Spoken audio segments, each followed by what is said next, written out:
Hello, hello, hello. Welcome to Royal Sussex Live. Welcome, one and all. Thank you so much for being here. And thank you to Carol Lund for being here first. All right. And Connie Balmer. Hey, Connie Balmer. Thank you so much for being here. Okay, let's get on with it then. So, got some hot tea today. Yes, it's going to be a barbecue at Twin Oaks tonight.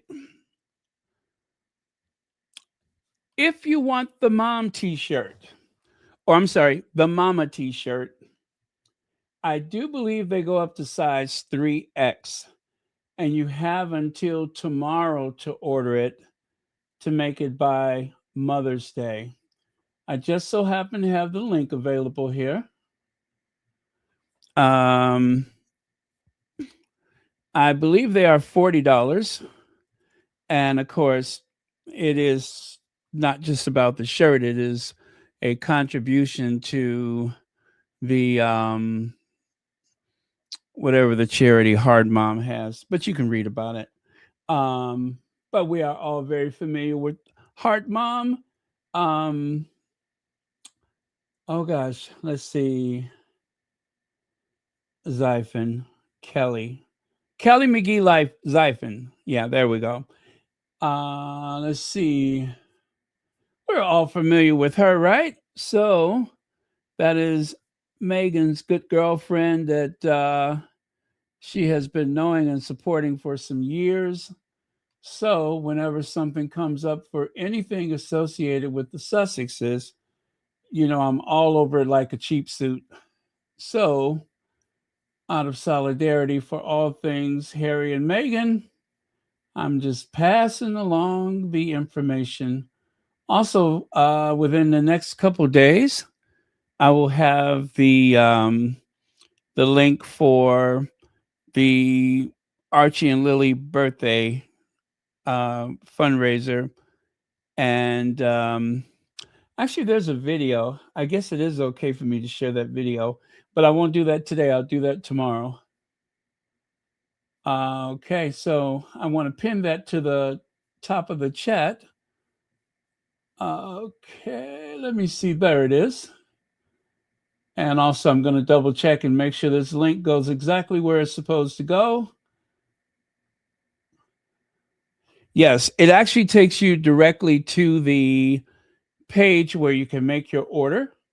But if you want to read more about it, celebrate the mother figure who show up every day with strength, courage, and heart.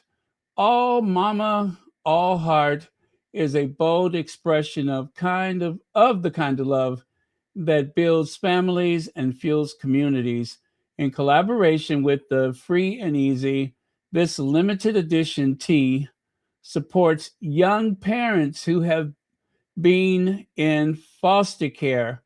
Every purchase in honor of Mother's Day and National Foster Care Awareness Month, which is May,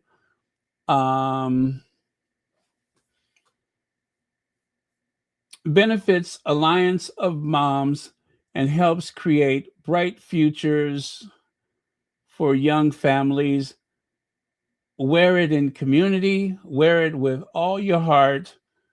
Proceeds help young families access parenting education, mental health support, and to the resources they need to heal, grow, and thrive. Okay, so that's what that's about. And as I said, I do believe that, yes, I see $40 US. They always have some really clever designs. I must say that whatever promotion they have like the best T-shirts. I wonder if anybody has like every single one of them. I'm pretty sure that Kelly Xiphon, pretty sure she has it. I used to say Zaphon, but I heard Meghan say Xiphon, so I'm trying to make sure I use the right pronunciation. But I think Zaphon sounds better. But if that's not how you say her name, that's not how you say her name. Okay. So that is that. I'll try to remember to do this again tomorrow so that in case you missed it today. Otherwise, I'll leave the link up for a little while. Oh, well, there it is right there. Let's see. Birthday blessings to Kay, who is the mother of Is Miss Mifo. Can we dance it out? Yes, we can dance this one out. Yes, absolutely. All right. Well, here we go. I need to stand up and stretch anyway, so I'm gonna shake my groove thing. Yeah, yeah. And show us how we do it now. Shake your groove thing, yeah, yeah. Show us how to do it now. Okay. So we'll have a little salsa, little birthday salsa. Here we go.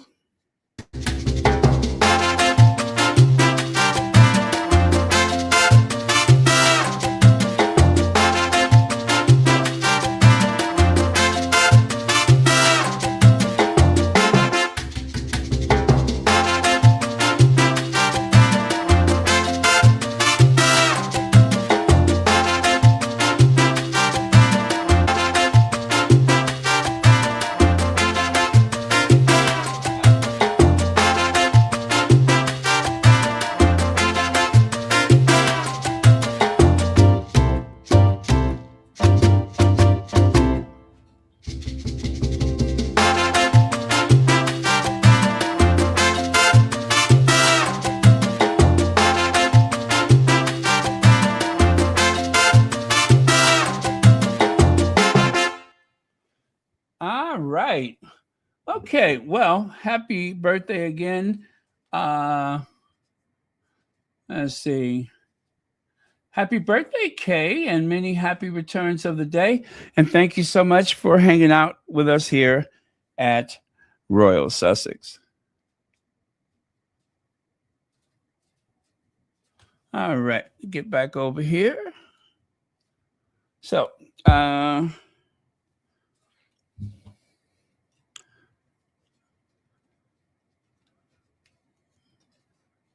yeah, remember, you have until tomorrow, I guess, May 3rd, to ensure you receive it on time for Mother's Day.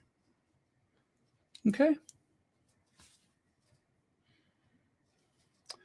And, well, we had those 3 seasons of With Love, Meghan, and that helped to launch As Ever. So, one thing I am going to do shamelessly. Oh, by the way, thank you for the super chat. One of the things that I'm going to do shamelessly is promote the As Ever brands, a brand that is. I was fortunate enough to buy a few things from the As Ever line. And so far, I would have to say that the candles have been my constant favorite. So, look at them running to the bank so they can cash them checks. Look at them. Go and cash them checks, y'all. Stop at the toy store on the way home. Deserve it. Mommy's little helper. But yes, so why do I think of that every time I see that picture? I'm like, ooh, they're running to the bank.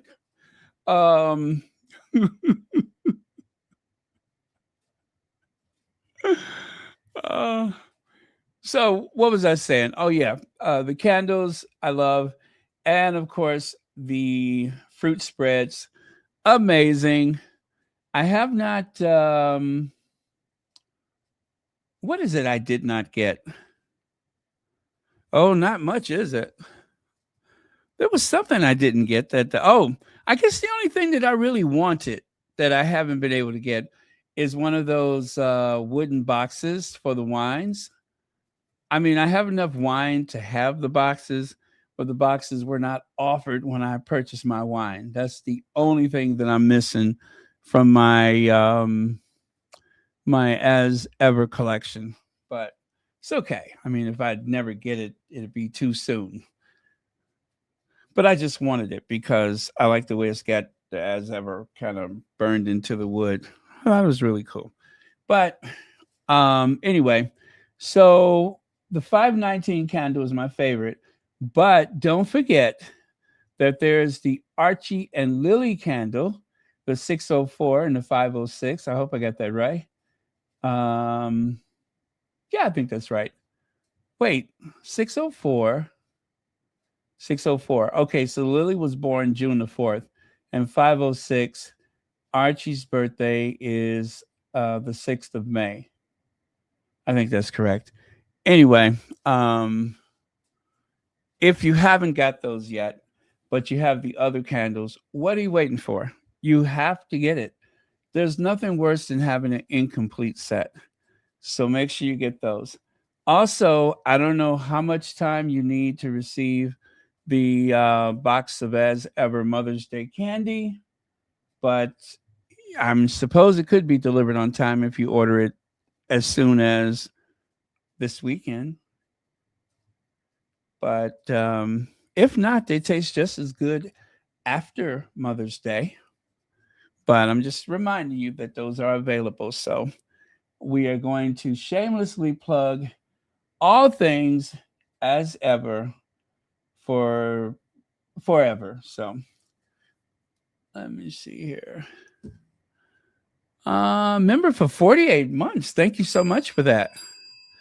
Let's see. Hi, all. Hope everyone is having a great weekend. Yes, so far so good. Thank you so much. And thank you for being here with us. And thank you for 48 months membership. I really, really do appreciate that. And Joan Garcia, 52 months membership. How is that possible? Let's see. And the beat goes on. Plus, you sing to us from the oldies but goodies. I received the As Ever Kids' birthday candles, and I am waiting for the chocolates. We're moving on up, yes, to a deluxe apartment in the sky high. Um, yeah, the candles. I have not tried them yet, but I hear that the Archie candle, or is it both of them? Or at least I know it's Archie for certain, has ginger to celebrate having the ginger hair. So yeah, maybe I'll do that. Maybe I'll do that this evening.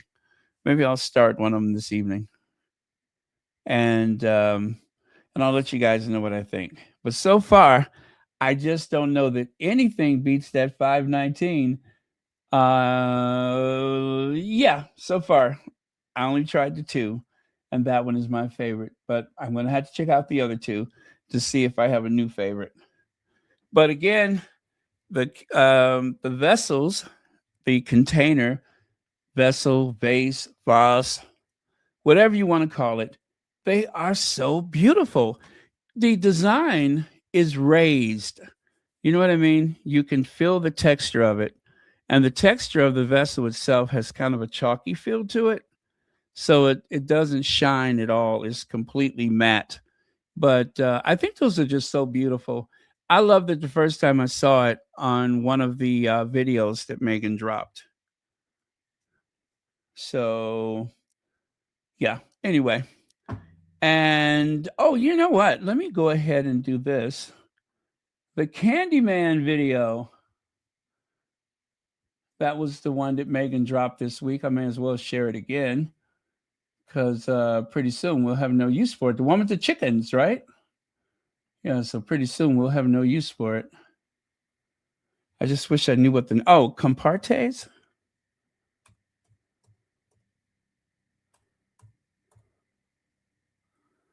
Is that right? Oh, never mind, because I forgot what I named the video.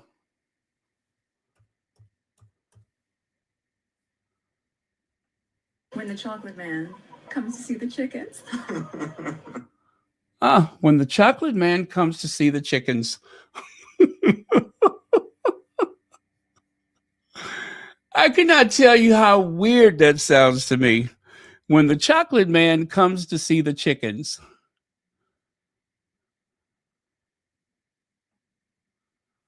Okay.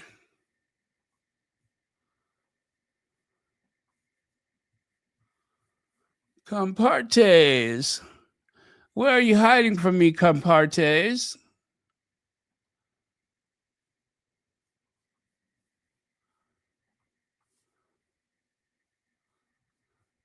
Okay.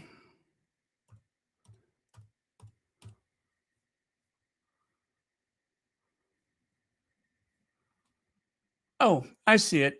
Oh, you know what? I guess I never did name the video. Maybe that's why. Oh no, that's silly. Of course I did. I know I did. Oh well. I think this is When it. the chocolate man comes to see the chickens. Compartes is here. And there's Phil and Jill. Amazing. Thanks, sweetheart. Oh, there we go. Oh my God. You feel it? Okay, I guess that's it. Oh, you know what? I could do better than that, though. I can do better than that. I am such a perfectionist. You know that, don't you? Why do you think it takes me so long to get on here? It's because I'm always putting on the last minute touches. I just like to do these things properly. That's all. Okay, I think this is okay.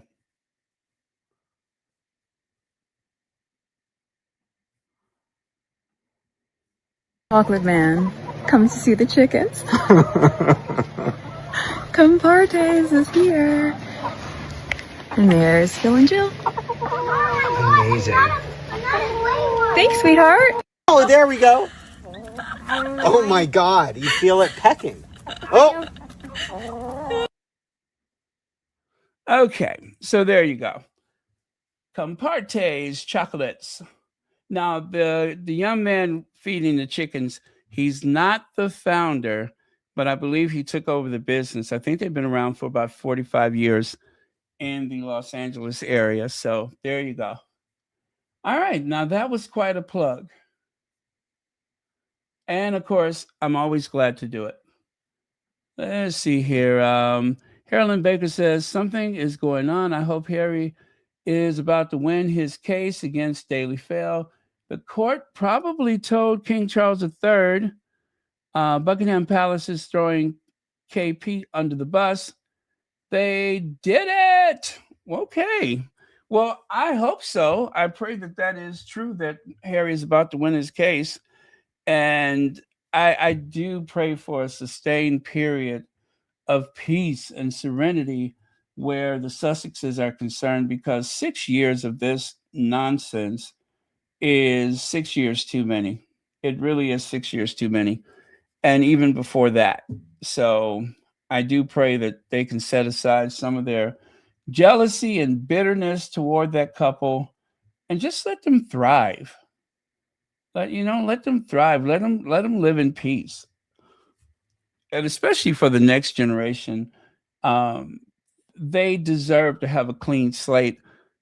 This madness has been going on since probably since what, the 80s, right? Whenever they got Diana married her husband, all of this nonsense have been going on, because that's around the time when Charles, I believe, started this relationship with the royal Rhoda. Or wasn't it established at the time because they were trying to get a handle on everything? It's like so many people have had to pay the price for that relationship with, oh God, I could, Camilla. I hate to say her name, but so much has happened because of them trying to control the narrative about a relationship that um, really was frowned upon by just about everyone, as evident by the fact that there are still more people who dislike Camilla than actually like her, even though the press says very little about her and they want people to believe that all is forgiven, but it just simply is not. Everybody knows how she got there. Everybody knows how she's got there, and nobody approves of it. Thank you so much for 48 months membership. 48 months membership. I could hardly believe it. So this was a great article. It is Women's Weekly. Aren't they the ones that are usually like trashing Meghan all the time? Are they the same one? Is this like isn't this like a magazine out of Australia that has been very rude to the Duchess of Sussex? I cannot remember. But it's one magazine there that has been awful. I mean, absolutely awful. But I'm not sure if that's the one. But in this article, Meghan actually talks about her clothing that she wore in Australia. So maybe that's why they're being so nice, because it's doing something for the local economy. I don't know. But she says, Meghan says this, and I'm just going to share a small part of the article, and I'll make sure I give you the link for it. It says, my husband and I have such an affinity for Australia. The Duchess told the Weekly exclusively, I said to him the day we were flying out, the only thing better than Australia are Australians. As mentioned, the Duchess styled herself. She reiterates that it was important for her to wear Australian designers on her recent trip. I love being able to wear local designers and celebrate the craftsmanship that's happening in whatever region I'm traveling to. In 2018, during my trip to Australia, I really focused on smaller labels, female-owned brands, up-and-coming designers, and brands with purpose. I have so much fun personally selecting pieces. And I was really happy to be able to do it again for this trip. It was amazing to see how many new brands were putting out such fantastic pieces.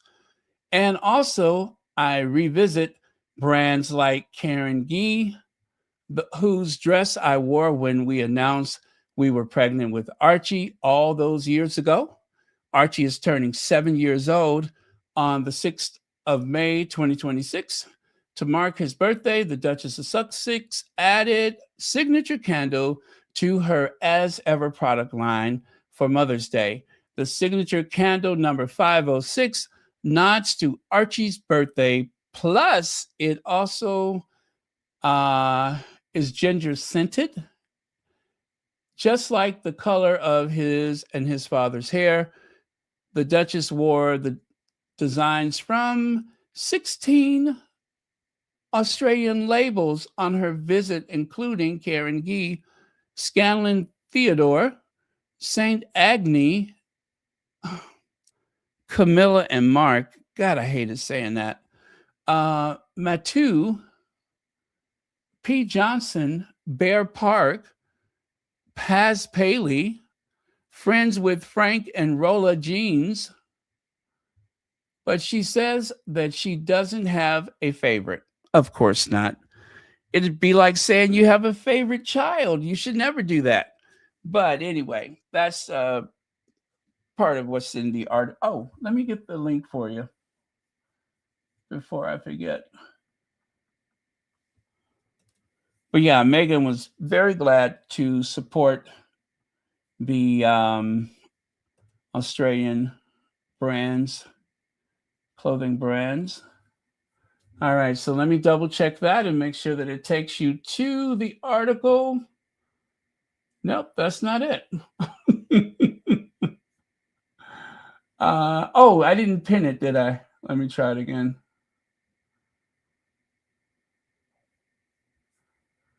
Oh yeah. Well, it takes you there, okay? Yeah, it takes you there. It works. Yes, it works.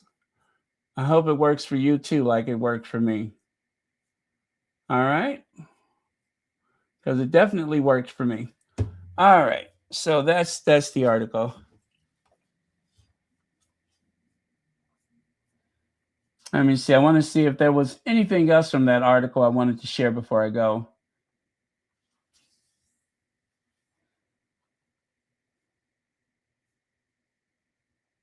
Well, it says here, it appears the Meghan effect is still in full force. The ready-to-wear version of Karen Gee Navy Priscilla dress sold out within 2 hours. That's the dress that Meghan's wearing with the 6 buttons on the front when they first arrived at the Children's Hospital. That is the one. It sold out in 2 hours. I repeat, it sold out in 2 hours. Now, you know, that is also the brand that was that crashed when Meghan and Harry went to Australia that first time, and Meghan wore that white dress. That is the brand that had the crash. The website crashed when Meghan wore that white dress in Australia. Sure did. And so Karen Gee said that they were going to be better prepared this time.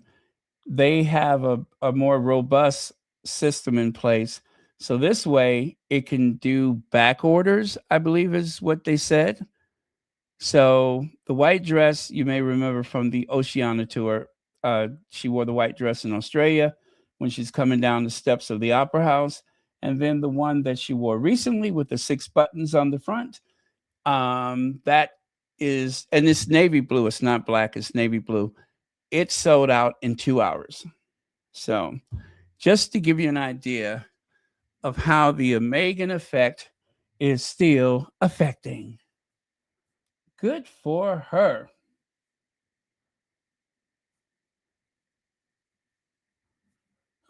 Okay, I think that's it. But enjoy the article. It's not a very long article, but just very interesting. So, what's next? Oh, I see here. This. You guys, I threw this in last minute. Which is what took me about another 20 minutes, is because I just wanted to celebrate this the right way. On May 2nd, 1984, Diane Carroll joined the cast of Dynasty, or as they say in the UK, Dynasty. That was television history for any one of us who were alive at the time. We all remember the impact of that moment. Diane Carroll walked into the hotel. There was all these suitcases, a trunk, and just case after case after case. And they didn't show the person leading these suitcases into the hotel. Diane Carroll was filmed, like, I guess from the waist down. And you can see a fur coat and these beautiful white pants. Well, once you could see the whole person, then you were able to see this beautiful African-American woman standing there, all bejeweled and dressed up, looking like new money. Okay, there you go. This was the second scene that she was in, not the first one, the second one. First one, she was wearing a pantsuit. But this one is when she went to go and meet with the person who would become her arch nemesis, Alexis Carrington, Kobe Dexter. No, Carrington Dexter, Alexis Morel Carrington, Kobe Morel. Yeah, I think those were all the names. Uh,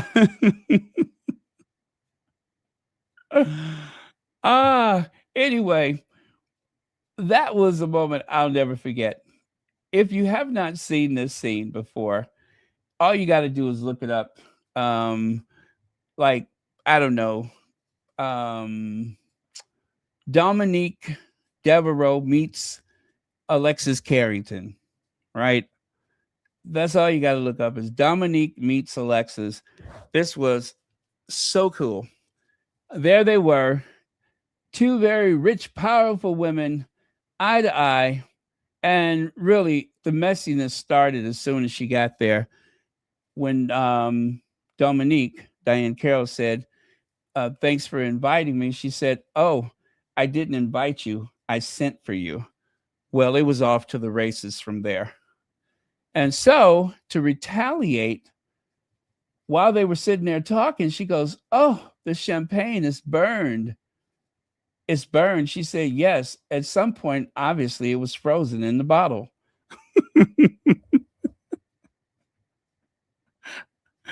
It was frozen in the bottle. That was a huge comeback. That was just epic. So yeah, they sparred with one another many times for the remainder of the show. So yeah, one of my favorite television shows ever. Also, she mentioned that she didn't care for the caviar. It just wasn't her favorite brand. But yeah, that Diane Carroll, absolutely beautiful. And she was the only member of the cast that won a Tony Award.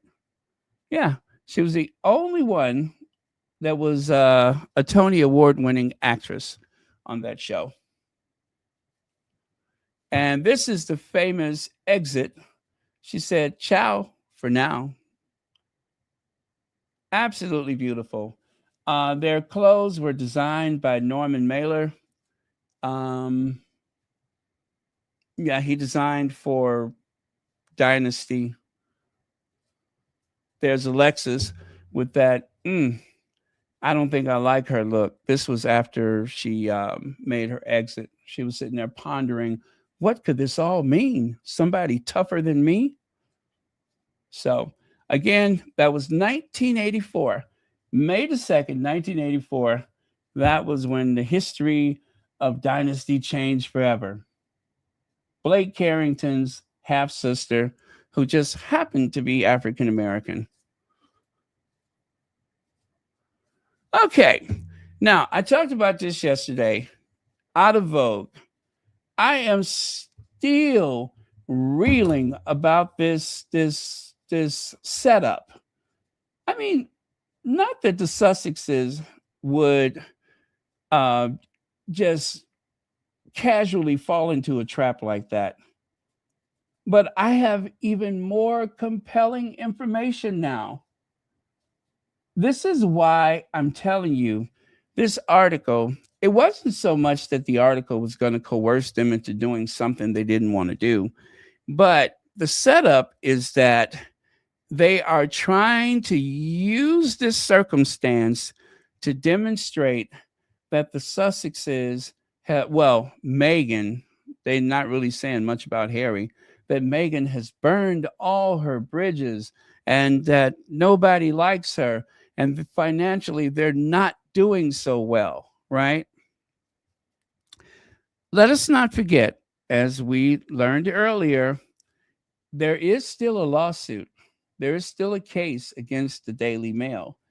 And they never remind people when they're being so critical that they are also being sued, that there is a lawsuit that has not been settled yet. So that is more reason than anything else in the world to keep going after the Sussexes. And when they really want to hurt Harry, who brought the suit, when they really want to hurt him, what do? They go after his wife. And so, once again, this whole idea that there is just something so terrible that the Sussexes, that Meghan in particular, seems to have run afoul with everyone, and that this is going to doom them for the rest of their lives in Hollywood. Nothing could be further from the truth. The real problem with the Met Gala is Jeff Bezos and Lauren Sanchez. So if there was any year that the Sussexes would say, we're not going, it should be this year. I think the best year to go would have been last year. But either way, it's not good for their brand. If they ever go, then there really need to be some compelling purpose behind it. It has to be more of a purpose to it. The Met Gala is to support the costume department at the Metropolitan Museum. It's a fundraiser for their costume department. That's it. It's not for this or that or anything. It's not for a hospital. I don't know that they give any of that money for that stuff. I just know that it's established to support the costume department. Historic costumes throughout history, they have a vast collection, a lot of it movie memorabilia and so on. So unless the Sussexes have some period piece drama or some sci-fi movie, I don't see a purpose for them going. This is a night to flaunt wealth. It's not like the Oscars where it has anything to do with talent. It is flaunting wealth, and it is also a celebration of the clothing, the fashion designer, the fashion industry. It also celebrates that. So that could be a good reason to go as a favor to one of your favorite designers. Now that I could see. I could see that as a possibility. Anybody who is into clothes, anyone who loves couture, this is a great place to go. But this is the worst year to go. The polarizing Jeff Bezos and Lauren Sanchez. You know, they say that people hate the Sussexes. That is made up. That is made up. That is just something that they say. I'm going to tell you, a lot of people really don't like Jeff Bezos. They really cannot stand Lauren Sanchez. I mean, for real, for real. They are really what they want people to believe that the Sussexes are. Jeff Bezos, one of the wealthiest people on the planet. And of course, the founder of Amazon. Did you guys know that Amazon is also a defense contractor? That their servers serve the federal government? Yeah. They're into more than just making sure that you get your your bric-a-brac or clothes or whatever you ordered. They're into more than that, right? They ordered the largest fleet of electric vehicles in the country to support their delivery network. So, yeah, Amazon is just massive, massive. And people don't like him. People think that he's a real, I almost said that word, didn't I? Puh, puh. It starts with puh. He's a real puh. And I don't know. So this would be the worst year to go. You would not want to go to the Met Gala this year. If you ever had a reason to drop out of it, this would be the year, because a lot of people just do not want to be seen with those two. Zendaya skips the Met Gala, and the Bezos optics may explain why. You see what I mean? You see what I mean? Zendaya and the Met Gala, I don't know that you can have one without the other. But yet and still, she's not going. If anyone is sure to be there, it would be her. But from what we hear, she's not going. And of course, Feminagra wrote an article about it, which I'm going to share. So it says, look, we love Zendaya. We really do. The woman has never missed a step on the red carpet. And her Met Gala looks live rent-free in the fashion industry. So when news broke that she would sit out this year's event, people noticed. The official reason makes sense. Zendaya has been everywhere, according to The Hollywood Reporter. She is missing the 2026 Met Gala after a packed year tied to the drama Euphoria Season 3, The Odyssey, Spider-Man, Brand New Day, and what else? Dune 3. Honestly, Zendaya deserves a gold medal for performing a marathon in couture. Now, this is what The Hollywood Reporter said, a magazine which I hate. Publications report that the actress has taken a break from the spotlight after back-to-back press tours for the latest projects. The drama and Euphoria Season 3, the news comes just days before the annual fashion event amid a packed year for the Emmy winner. A24's The Drama, in which she stars opposite Robert Pattinson, premieres April 3rd, while the long-awaited third season of Euphoria debuts on HBO April the 12th. Still ahead, Christopher Nolan's The Odyssey arrives July 17th. Spider-Man, that's the name of it. The Odyssey arrives July 17th. Spider-Man. I guess it's what? The Odyssey Spider-Man? Spider-Man The Odyssey? Anyway, oh no. Spider-Man Brand New Day. These titles are confusing me. That premieres July 31st. And the third Dune film is set for December the 18th. Okay, so we get it. She's been busy. But the Met Gala? The Met Gala? Why would she not go there? I mean, she grew up on that red carpet. I'm telling you why. It's Bezos and Sanchez. So yes, Zendaya is busy, and nobody can pretend otherwise. But the timing still feels loaded. Zendaya has attended the Met Gala several times before, including as a co-chair. She is one of the rare celebrities who can turn the Met steps into an actual fashion moment, not just a designer placement. When she shows up, the internet stops. When she skips, people ask questions. This year, those questions come with a very specific billionaire-shaped shadow. Jeff Bezos.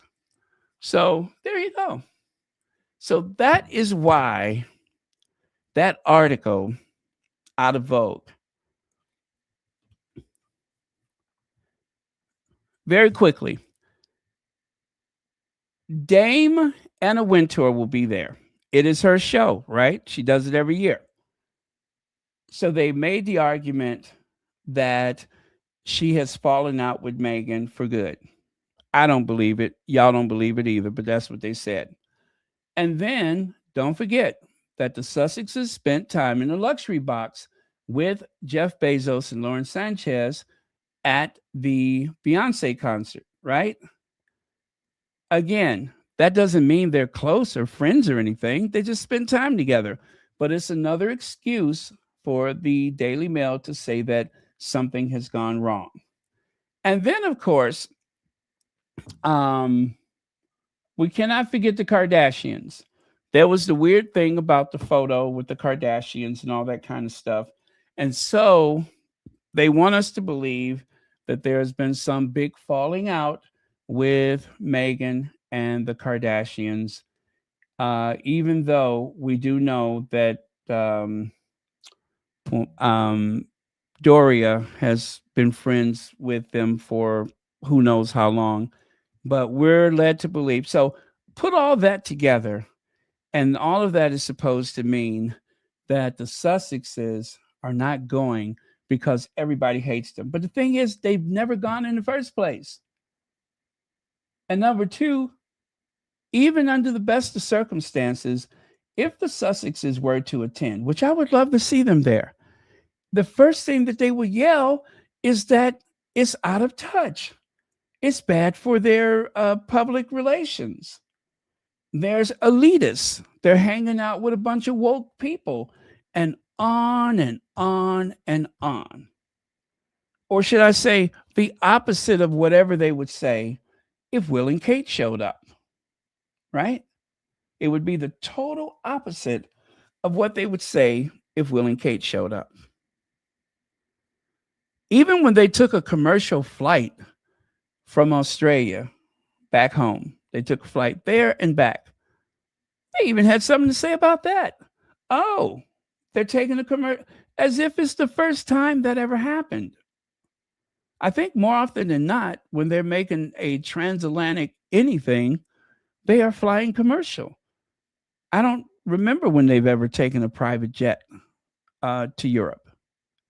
So anyway, that doesn't matter. But yeah, I think that they are just using that as an excuse to put a big blaring headline up to attack Meghan before this lawsuit business is settled. That's what I believe. None of it makes any sense. And I think that there is going to be cheers amongst the deranger community because it says everything that they like to hear. But you and I and most people know the truth that it would not go down well. The other place that they want the Sussexes to go desperately is to the Academy Awards. They love to get them there. Any right-leaning news organization, they love to hate anyone who goes to the Academy Award. They love to hate anyone who goes to the Met Gala. It's what they wait for. It's all they can think of from one year to the next.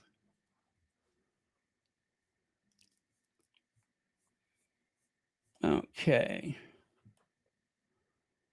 Take a look at a couple of your comments.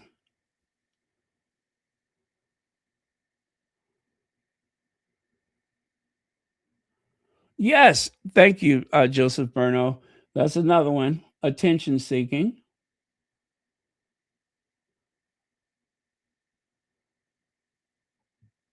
Oh, yuck. A new apprentice? That's because Donald Trump probably makes money from the production. He probably is one of the producers, and he would probably get a lot of money for that. Not to mention, it would help to perpetuate his brand, as if we need more of him.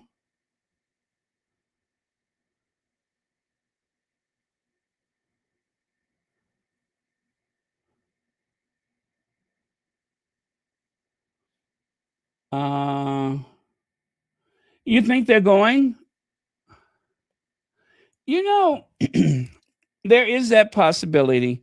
We don't know that they're not going until they don't show up. But I still say this is the worst year to go. This is the worst year to go. And listen, you guys, I don't dislike Jeff Bezos. I don't dislike Lauren Sanchez. I really don't know enough about either one of them to say I dislike them. Um, I get why people don't like Jeff Bezos. I understand that. However, I am a huge fan of shopping on Amazon. I am. I won't pretend otherwise. If it wasn't for Amazon, the convenience of it, I would not be able to do some of the things that I do. If I had to go and source things all over the internet, or if I had to go to a brick and mortar store, it would really slow things down. There are occasions when I will shop at other retailers just not to give everything to Jeff Bezos. I do make a conscious effort to do that. Um, but I'm going to say at least 90% of the time, I'm like, oh, do they have that at Amazon? Another thing that I'm conscious of is that I don't like using my information on random websites. I cannot stand that because next thing you know, you start getting all these emails for just that one product you ordered. And for years, even after you hit unsubscribe, they're still sending you crap. So that's probably another, reason why I like to just do that instead of something else. But I don't dislike him. I think that if anybody else was in the position that he was in or that he is in, I think that people wouldn't like that person either. It's a lot of power that he has. I don't know that he uses it wisely most days, but he's a very powerful person.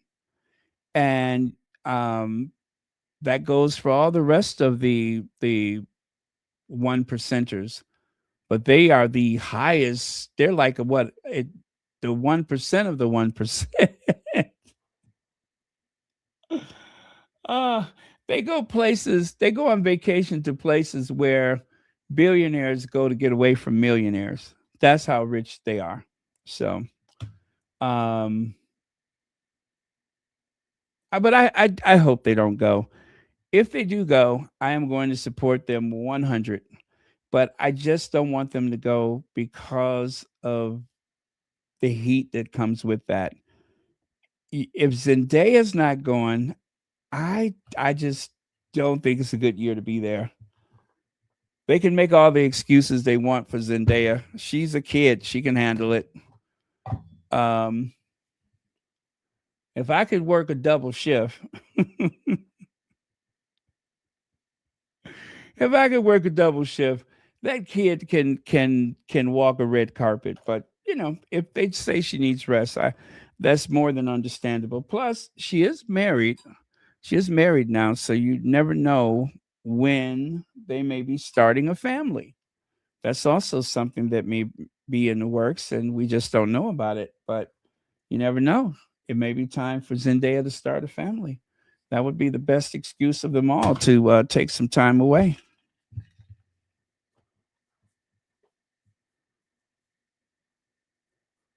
Okay, let me see here.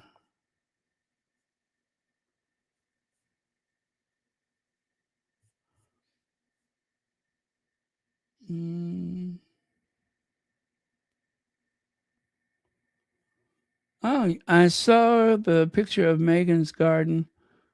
Had a browse on Amazon.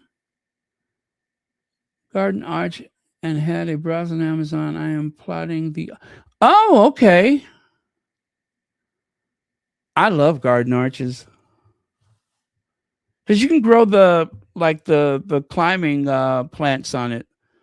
I forget the name of those plants. The flowers, they're blue, right? And they can kind of crawl up the trellis like thing situation. Hmm. Okay. Well, you guys, we'll see what happens, but um, I do believe that Allison Bossoff, whatever her name is, the one who wrote that article, she just really took advantage of all of the known people that will be there and use that as a way to say if the Sussexes do not show up, then it's because they have fallen out with all these people.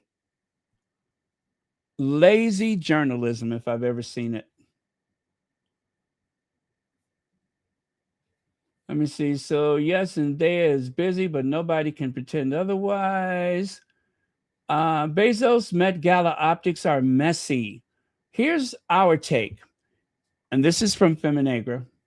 This may be a quiet boycott of the Bezos sponsored gala, wrapped in convenient scheduling conflict bow. And honestly, smart move. Jeff Bezos and his wife Lauren Sanchez are lead sponsors and honorary chairs this year. Sanchez is also being styled by none other than Law Roach. Yes, the Law Roach, Zendaya's longtime stylist and fashion soulmate. That makes things messy. If Law Roach is dressing Sanchez, then Zendaya showing up would feel like, oh, co signing the whole Bezos circus. You guys get that?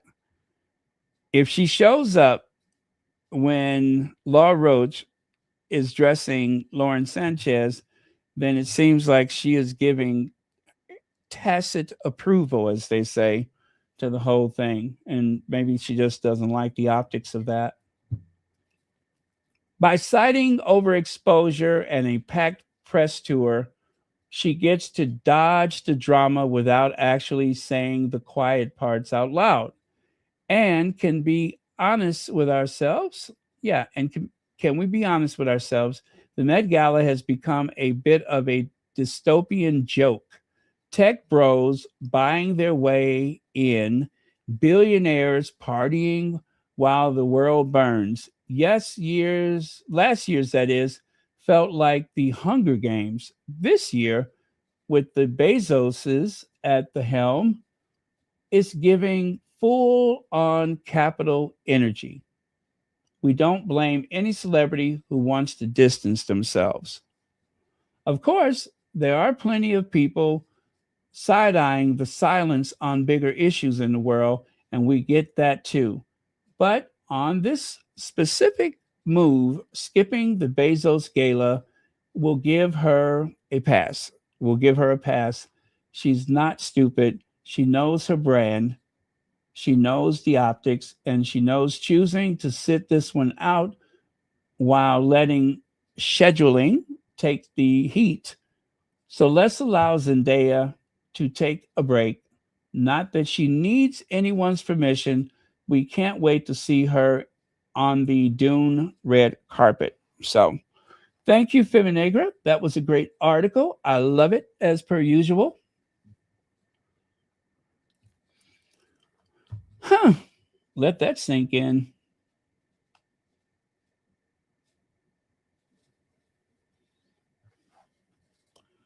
I don't blame you. I don't blame you. There, that is a factor.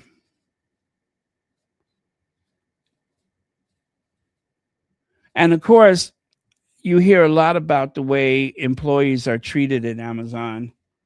That is a factor too. But I'd be a hypocrite if I pretend that I don't use it because I really do. You know, this is really sad to say, but it's the truth. I'm going to just put my truth hat on. I have been a better gift giver because of Amazon.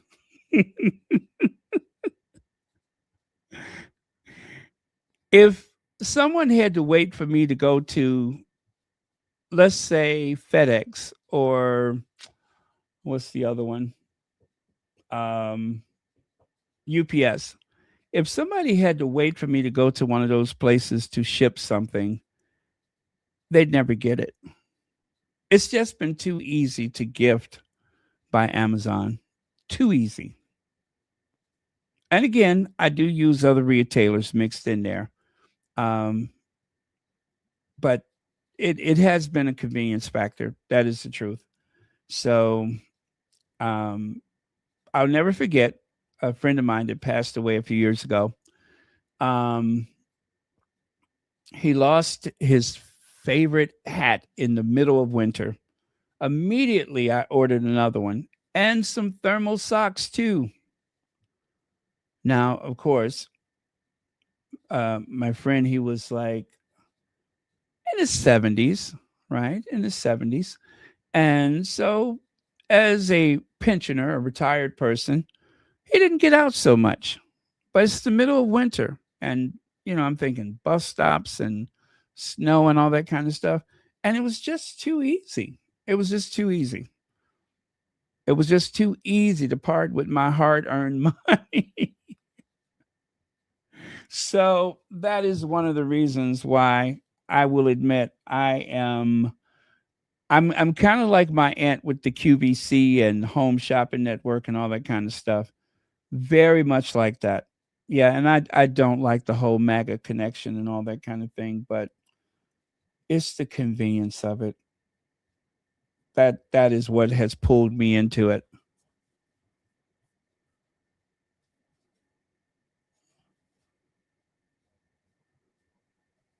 Uh oh, okay.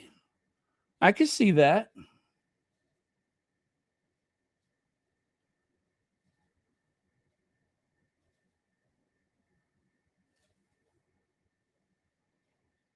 What is that there? Zendaya hasn't wanted to be seen with Sydney Sweeney, who has gotten backing by Bezos for her lingering line and her racist ads about jeans. Oh, that one. I remember that commercial. Yeah, I remember that one.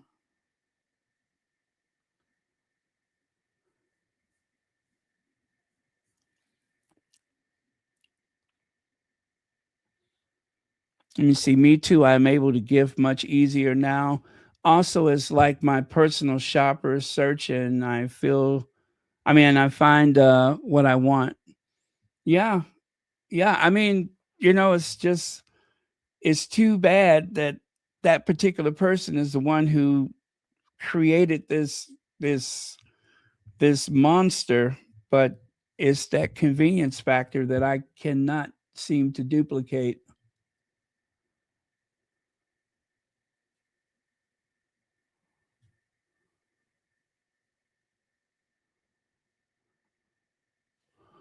Sydney is messy, and the only thing that she is famous for, those big things. Well, that leaves a lasting impression, Anastasia. That leaves a lasting impression.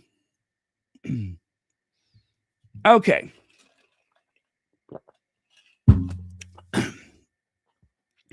Those two right there, Will and Kate. By the way, you guys, of course, this is AI.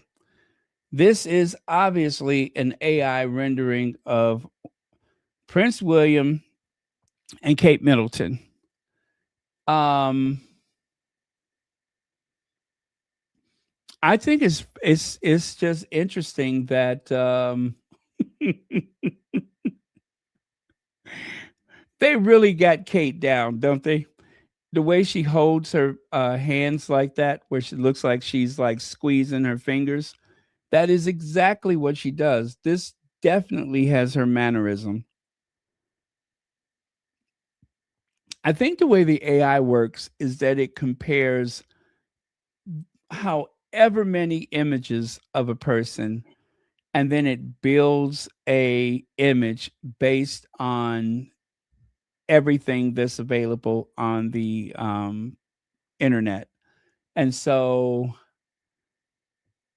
that definitely is a Kate Middleton type of situation there. Yeah, that's her. That is her.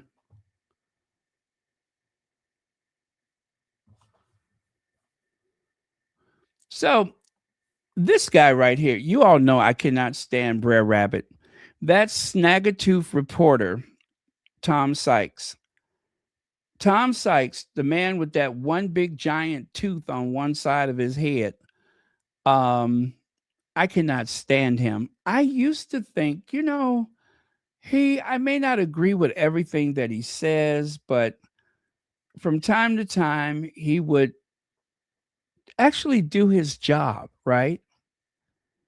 But when he started his YouTube channel, the real full on bias came out. As a matter of fact, I think he's even worse. It is 100 times worse. In order to build the type of audience that he wants on YouTube, all he needed to do was to go after Meghan as hard as possible. And that's exactly what he's done. I mean, he has been very vicious. He's even had guests on his podcast that were actually more reasonable, more fair and balanced,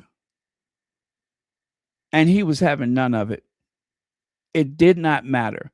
The only thing that he was interested in was money, was building that channel as fast as possible. And I must admit, he's done a great job of it. The only thing is, the way he was able to do it was by feeding into some of the worst tropes and stereotypes and some of the most malicious lies that has ever been said about the Sussexes. And that is how he built his YouTube empire, which I think is absolutely disgusting. Another thing that he's been up to is that he swears that Charles doesn't have long. He swears that William is actually in control and that Charles is just a figurehead. Now, I said some time ago, I don't believe it. I do not believe it. The day that Charlie Windsor allows someone like William, who don't even work, who refuses to get out of bed most days, I just could not imagine that William was the brains behind the throne, that he was somehow a shadow government. That's impossible. All of this stuff about William is in training and such. If you can find him, if you can find him, William is still doing half the work of his father, and his father has cancer. You would think that William would step it up because his father has cancer. No, he hasn't. The only thing that William has done was the bare minimum and also making sure that he would leak and brief to the press about how angry he is, about how he doesn't like something, about how he is displeased and incandescent with rage. He's been in the background making a lot of noise and doing very little work. So I'm going to play a soundbite because if we were to listen to Brer Rabbit, if we were to listen to Brer Rabbit, they would have already dug a grave for Charles. Seriously. They would have opened up the storm cellar and just pushed him into it because this guy has been relentless about this idea that Charles should just step down and let William take control. It is amazing, shocking how he has changed his tune. I couldn't believe it. I'm like, Brer Rabbit, what has gotten into you and that big giant tooth in the middle of your face?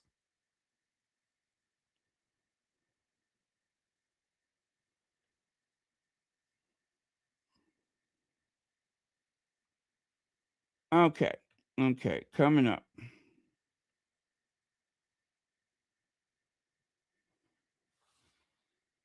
Oh, by the way, um, Zandy Sussex says Having previously declared King Charles wouldn't last another 12 months, Tom Sykes now says he's not dying after all, thanks to extremely innovative, very, very expensive experimental treatment. Please spare the thought for Willie and Kate Macbeth, who had already filmed their coronation. I hope Pa lives to be 110. Thank you very much, Sandy Sussex. Now, Brer Rabbit. About it, but I have been told by a really impeccable source who does know completely what they're talking about, some details about Charles's cancer treatment.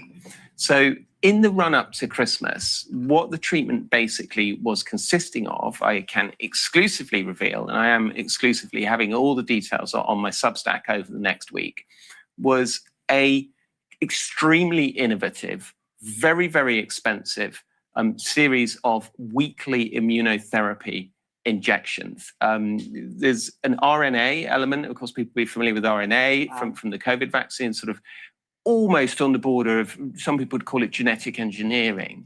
It's that novel and that's innovative. I'm told that chemotherapy was not part of the treatment, that there was some radio undertaken as well. And most importantly, I am told that we should take the king at his word. When he said in December that the treatment had worked, it has worked apparently exceptionally well.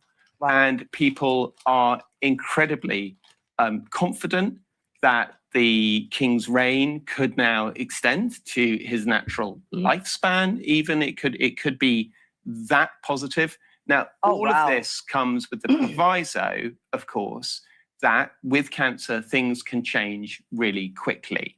But there is huge confidence amongst the king's medical team, amongst his personal staff, amongst his family, that perhaps we are over the worst of this. He's going to live with cancer for the rest of his life. The cancer is incurable. There is no prospect of him ever being cancer-free. But with the right management, and I say this trip has taken a lot out of him. I wouldn't expect to see him for a couple of weeks now, doing too much, perhaps until the trooping of the colour. I think it's going to be a very, very carefully managed schedule. And to be honest, Paula, we need it. William is a fantastic figure, but I don't believe that he is ready for the throne yet. I think that we're seeing in Charles the value of the long apprenticeship. And let's just hope, that hopefully, long live the king. A couple of weeks now, doing too much, perhaps until the trooping of the colour. I think there's going to be a very, very carefully managed schedule. And to be honest, Paula, we need it. William is a fantastic figure, but I don't believe that he is ready for the throne yet. I think that we're seeing in Charles the value of the long apprenticeship. And let's just hope, that hopefully, long live the king. Well. Somebody is singing from a new hymn book, aren't they? Well.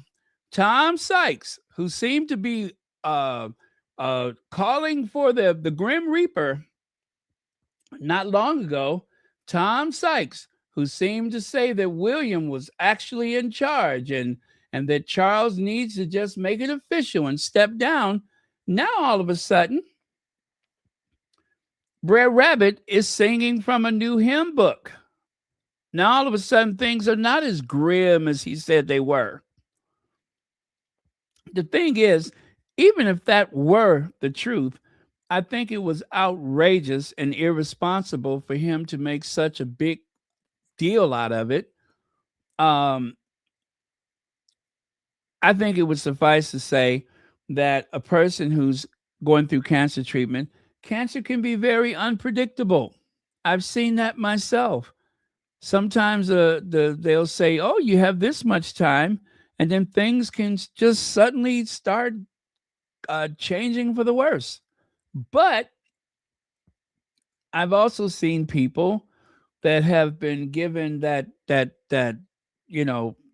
timetable, and years later, that person is still alive. And as he has mentioned, immunotherapy has changed everything. For years, cancer was limited to poison, cut, burn, poison, cut, burn, poison with chemotherapy, cutting away the tumors, or using what do you call it, to burn it away. Nowadays, there's the immunotherapy. It's not how it used to be. There was a time when you found out a person had pancreatic cancer, it was just like, oh my God, that's terrible. Because you thought for certain that it was very limited time left. But now people are lasting for years. For years. We've seen that on Good Morning America. What's her name? I forgot what kind of cancer she had, but I believe she got the oh gosh, what was that? Her sister gave her where they go to the bone, bone marrow transplant. I think she had got a bone marrow transplant from her sister. That was how many years ago? 10 years ago? Whatever it was, she's still alive.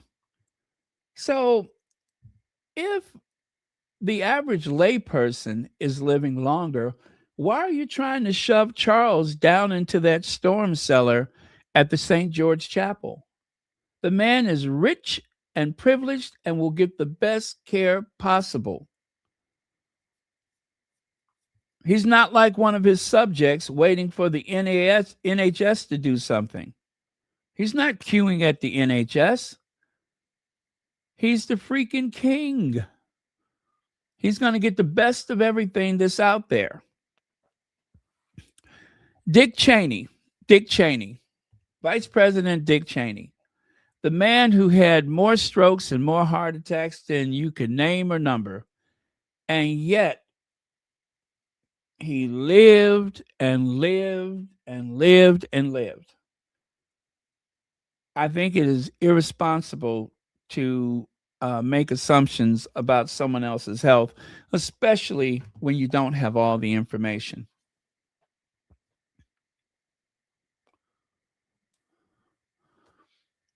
Zandy Sussex went on to say, it's interesting that even the biggest royal sycophants don't want to see William on the throne. What they mean by he's not ready is that he's a petulant brat with no self-regulation whatsoever. William is a fantastic figure, he said, a fantastic figure, but I don't believe that he is ready for the throne yet. That's what he said. Let's hear that again.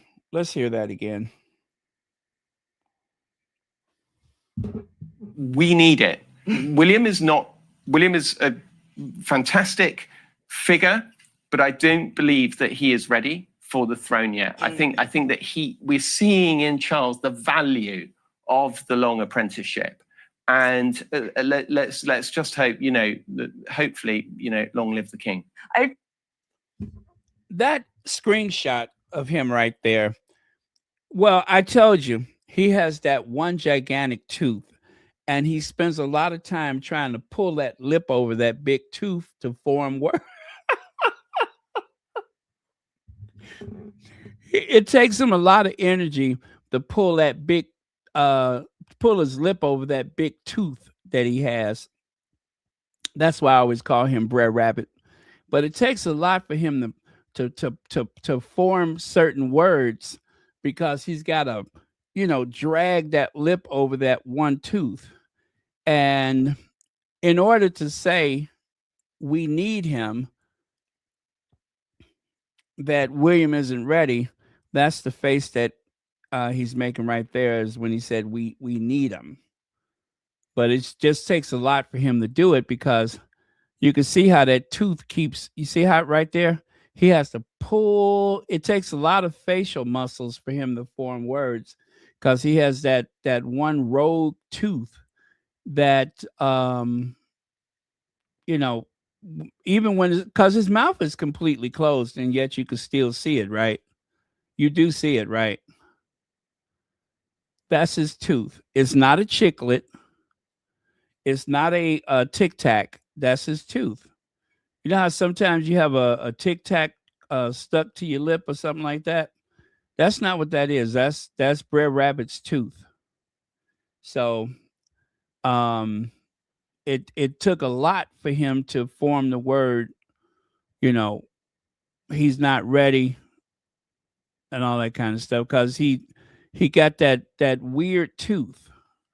So I was just explaining that in case you were wondering why is he making that face, because it takes a lot of energy to pull that lip over that tooth to form words. Anyway, that was what I wanted to share with you. He has totally flipped the script. Now all of a sudden he's Team Charlie. I don't know why he went on that path about Charles should step down so that William can take over the throne. Am I the only one remember him saying that? Because he said it on multiple occasions. I was starting to think that he was angling for some kind of position with William's reign or whatever, because he seemed to be determined to start some dialogue, some kind of public outcry for Charles to step down. Even if Charles was confined to his bed, as long as his mind is sharp, there is no valid reason why he cannot continue to reign. And if okay, let's make the argument that a trip like going to the US and Bermuda and all the other places he just went, let's make the argument that Charles is not in good shape to do that stuff. He just did it. He just did it. And where was William? Where was William? On vacation. So it doesn't matter. Charles, riddled with cancer, is still a better king than William could ever be. Someone must have talked to Tom Sykes and said, listen, Brer Rabbit, he's not ready. He's not ready. It just goes to show how stupid he is. This is a dumb person. Dumb, desperate person.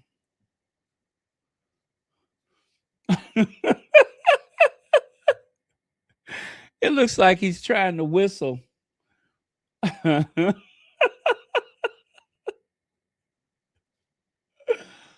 Oh, I don't understand why he kept pushing that narrative about William taking the throne. Why was that so important to him?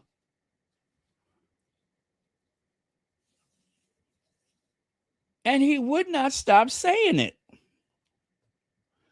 And not just him, it's some crazy broad on some other podcast. She's also a journalist or whatever, a pseudo journalist, and she's been building this case against Charles in favor of William. Anyone who thinks that William is the savior is not a royal expert. If you think that William is the best thing that could happen, you are not qualified to call yourself a royal expert. You simply are not.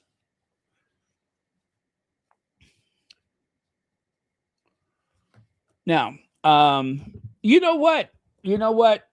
Zandy Sussex would be a better royal expert than just about any of those people. I'm telling you. Zandy Sussex, Glow, Sussex Soldier, Nina, all of these people that I have been following on X, formerly known as Twitter. Very sharp, you guys, very sharp. And they know their stuff. That's the thing, is that they know their stuff. This is why the Sussex squad is so irritating to them, because we come with receipts. So let me see here.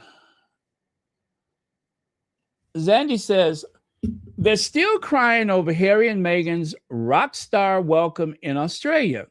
Don't forget that the last time Willie and Kate tried to visit Australia for their PR stunt, they had to cancel after public backlash.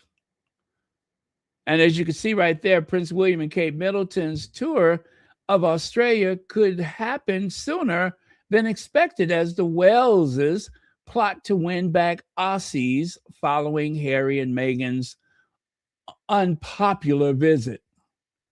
Harry and Meghan's unpopular visit. Now, do notice that they're saying it was unpopular, but by any other matrix, by any other measurement, it was incredibly successful, especially considering the fact that they were going as private people, for lack of a better word, without the government's invitation.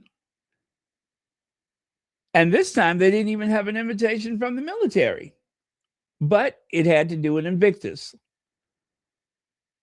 So I'm going to say it was highly successful. And for the local brands, for the national brands of apparel that Meghan wore, it was definitely a success where they're concerned, because the impact of Meghan's appearance there put a lot of these designers on the map with people who didn't even know that they exist, or that had rarely heard of them or whatever. So, yeah, it was huge.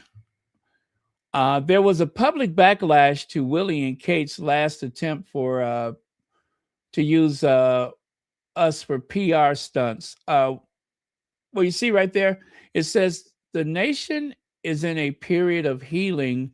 Well, let me do it like this, because where is it?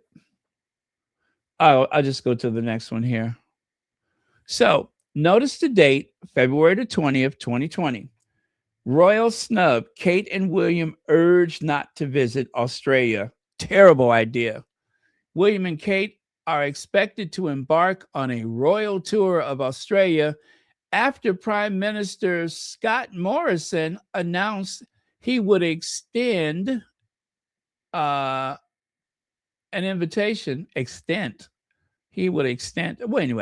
An invitation to the couple, but the idea has been branded terrible by the Australian commentator. So the proposed visit has sparked joy from politicians down under as the country bids. Did that get cut off? No, it didn't. Hold on a second. I cut it off. Okay, I need to move that. Okay. As the country bids to move on from the season's horrific brush fire. Right? They had a brush fire that year. I'm sorry, brush fires, plural. Some commentators have argued that Kate and William cannot refuse the invitation, as the appetite for their arrival is so widespread. However, not all Australians are thrilled at the prospect of another royal visit so soon after Prince Harry and Meghan, the Duchess of Sussex tour in 2018. Famed commentator Lawrence Mooney, writing for news.com Australia, suggested that the tour was a political move from Prime Minister Morrison and claimed it was straight out of the Scotty playbook. He continued, the nation is in a period of healing and reflecting on how things may have been done differently, and we just don't need them here. We just don't need them here. Isn't what they said when Will and Kate tried to go to, well, they did go to Scotland. Remember, the first minister in Scotland asked them not to visit during the pandemic, and they went anyway. I mean, she begged them not to come up there, and they just showed up anyway. And the reception was as frigid as if it could have ever possibly have been, because they were not welcome. I bet you if Charles and Godzilla wanted to go back, even though people would talk crap about it, Charles has enough sense to stage manage things to the point where it's going to look successful, even if it's not. William and Kate do not understand how these things work. Every time they have a tour is a disaster. Every time, not sometime, every time they go on tour, it's a disaster. They're dull. They're not interested in anything. It's just like taking children somewhere. It doesn't take much to amuse them. As a matter of fact, I'd rather take a child than to take those two. Yeah, I would rather take a child, because at least a child will show some kind of interest. You won't get that from them. Oh, thank you for the Cash App. And you know who you are. Thank you so much for that.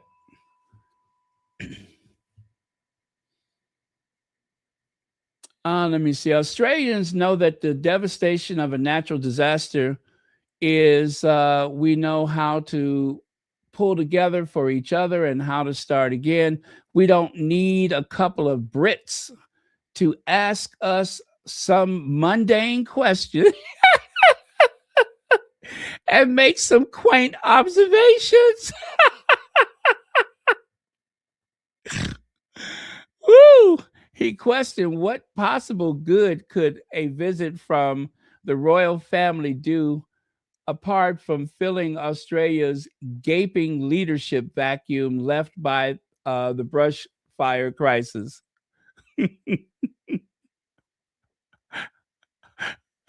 Oh, I love it. God, I love that. What good could they possibly do? Not much, I would imagine. Not much at all. So, as you can see, they were not welcome. Ever since that, what was it, the Caribbean tour, they have not been on tour. These two have not been on tour since they lost half the Commonwealth. They have not been anywhere. They're not welcomed. Nobody wants them. You do understand that. Nobody wants them. Oh, how did I miss that? Charles the Third and said, "All Willie Leaks sycophants done." And where is who do they? Oh, They think they are.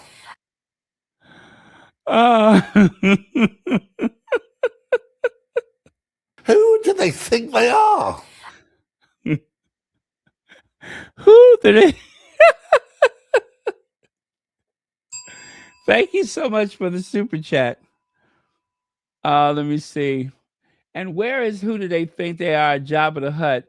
Ain't heard from him since before King Charles III's trip.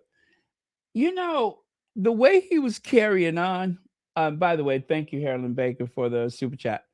The way he was carrying on, I wouldn't be surprised if he didn't have to be hospitalized after that. Seriously, because he was really, really upset. He was very upset. I mean, I don't think I've ever seen him as upset. I think the only time that he's been more upset was that time that he went to McDonald's and they said they were out of chicken McNuggets for the day. Yeah, I think that's the only time that I had ever seen him that upset. And I'm pretty sure he stood at the counter at McDonald's and said, Who do they think they are? so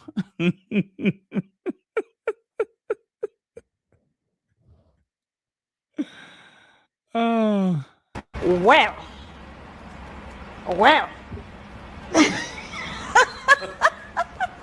Next question. See ya. Yep, there you go. There you go.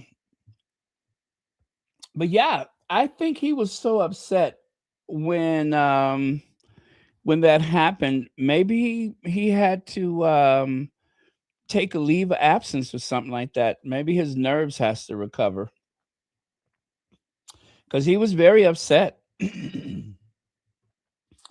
Ever since that highly successful tour by Harry and Meghan to Australia, he has been laying low. Doctor's orders, I would imagine. Maybe he's on complete bed rest. Po bed. But maybe...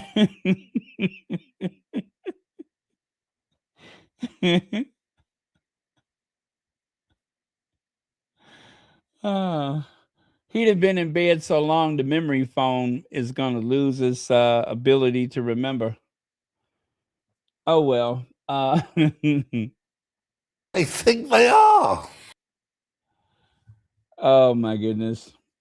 That was my best day since Christmas. You know that, don't you? Seeing him so agitated like that just made my day.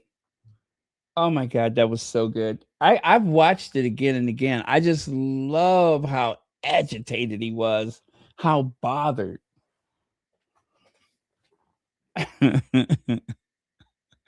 I mean, they really got up under his skin. Why, there's so much of it.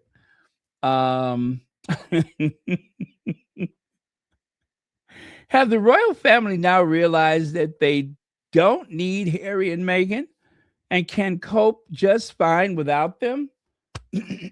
Well, according to Glow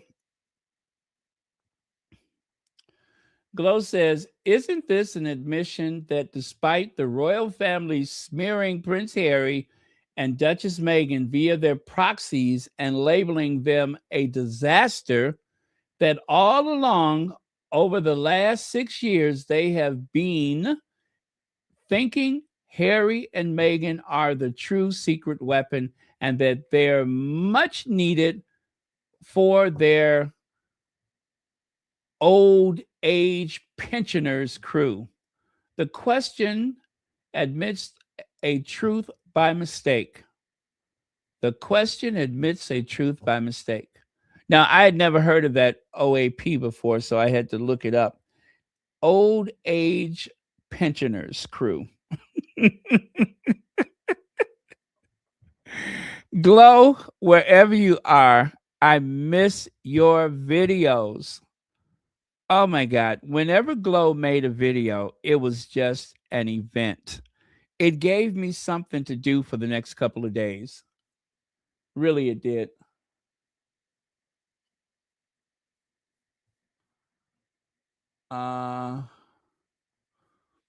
Okay. Well, that's strange. All right. I hope my connection isn't weird right now. I'm thinking it's okay. But I had a couple of pages that just kind of dropped off a second ago. But I think it's okay. Okay. So, but yeah, the old age pensioners. And Charles is on his way back home, or he should be home by now. Listen, you guys, I am going to. Oh, thank you so much, Lydia Washington. I'm just going to say, I think that their trip was very successful. When they went to Kenya, it was also very successful. Now, you know that if anything had gone terribly wrong, I wouldn't stop talking about it, right? I would be the one asking the question. Who do they think they are? But the truth is, everything went accordingly. There was no heckling or booing or anything like that. They did just fine. Everything went off without a hitch. Yeah, I mean, there was some criticism. And even the part about, oh, there wasn't that many people. I don't care about that. I really don't care about that. Whether you like Charles or not, he knows how to king. Okay? And he knows how optics work, which is why he was so glad to walk down the aisle with Meghan, because he knew that that would afford him a lot of goodwill, which is why he was holding hands with Doria, because he knew that that would bring him a lot of goodwill. Unfortunately, when it comes to much bigger things, like, for instance, running of a household, there he is very lacking. But when it comes to his own personal image, especially traveling to other countries, he's had more practice than anyone else in that family. I am going to wager he's probably been abroad more often than his mother has. So he's good at it. He knows how to stage manage. He has competent people in place. And when William takes the throne, if he attempts to bring the people that he has with him now into that role, it is going to only get worse. It is only going to get worse. Shelly L says there was another time he was really upset, was when his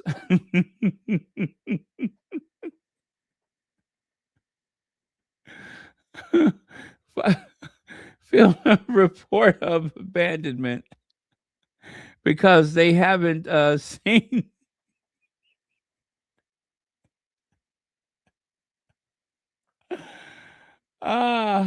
because they haven't seen each other in over 20 years. Yep, that was so sad.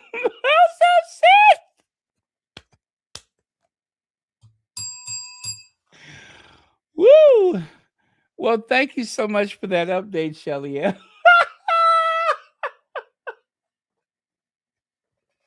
Who do they think they are? Yeah, I would imagine that that would cause some really bad blood.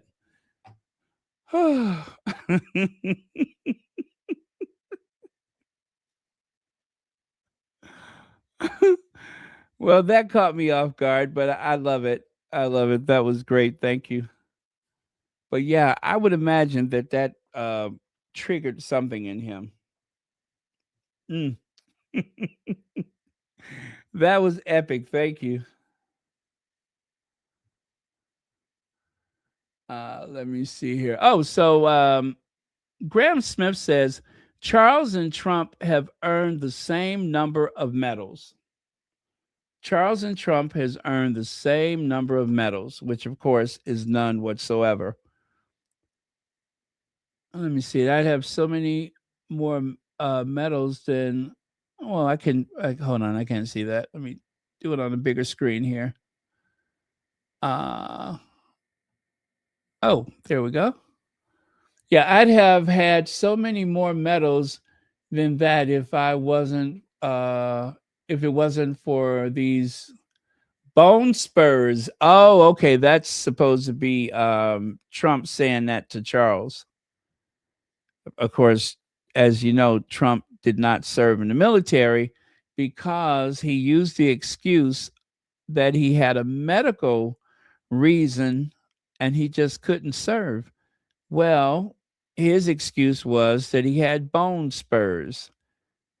His father, his daddy, found a doctor that would sign off on him being unfit for service because of those darn bone spurs. Oh, I hate that. But yeah, that's why Trump never served in the military.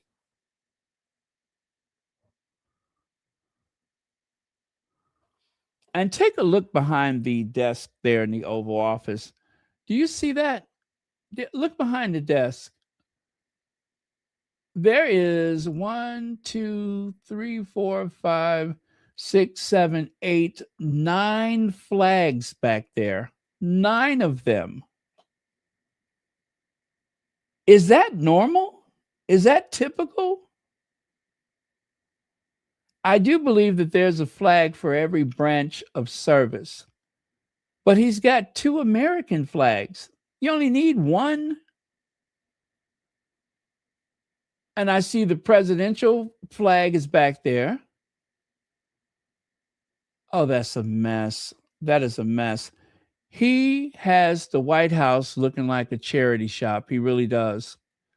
And then he's added 2 additional tables, one on either side of the desk, so that he could put more crap on it. Oh my God, get that man out of there. It's too embarrassing. It really is. It's too embarrassing. It looks so tacky. Doesn't it? It is just tackiness.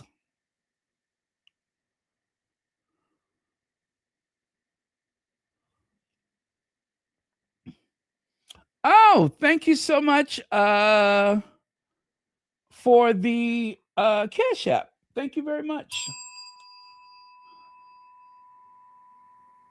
Sending hugs to my Sussex Squad reporter. Thank you very much for that. Is this a new feature? I've never seen this before. I've never seen that before. Let me see. Yeah, that's the only one of those I've ever seen. Thank you so much for that. I've never seen that before. They must have updated the app. Oh, but thank you so much for that. And thanks for the hugs. All right. Let's see here.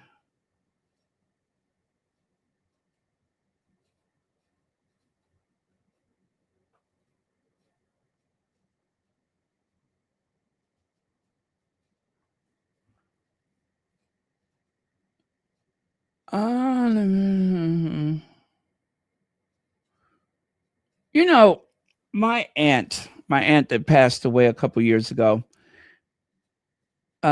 she was, older, and she said, I'm not fit to be president. And if I'm not fit to be president, he's not fit to be president. I think that we really ought to consider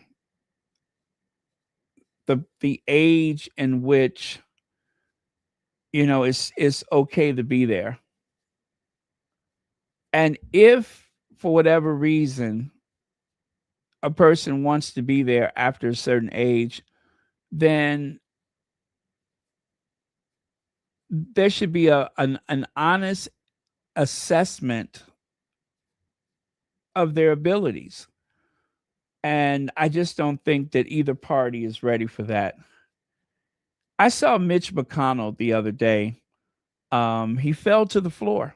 Mitch McConnell is in terrible condition, and yet he is allowed to continue to serve as a United States Senator from Kentucky.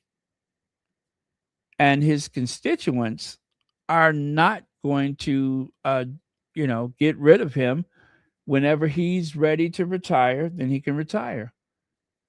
But we've had people in Congress that couldn't even show up for work, that was unable to function, and yet they served out their terms of office, and there was no complaints from either side, because both sides of the aisle, they want the advantage if it's possible, and so they're not going to call out the other side if it gives them what they want eventually. So very interesting that they can do that. And of course, this is my favorite image from the entire visit from Charles and Corella DeVille. This is my favorite image. There's just something about this. The swollen ankles, the middle spread, the droopy boobs. And that's enough about Camilla. Let's get to Trump. I'm just kidding. I was talking about Trump. This is also one of my favorite things. If you haven't seen this already, buckle up, because this was fun. So I'm going to share it a second time. I am going to share it a second time. I am going to say that I honestly believe that this state visit went very well for Charles. There really has not been much conflict whatsoever. But then again, if you're standing next to Donald Trump, it's kind of hard to look bad if you're standing next to Donald Trump. I think that would improve anybody's situation.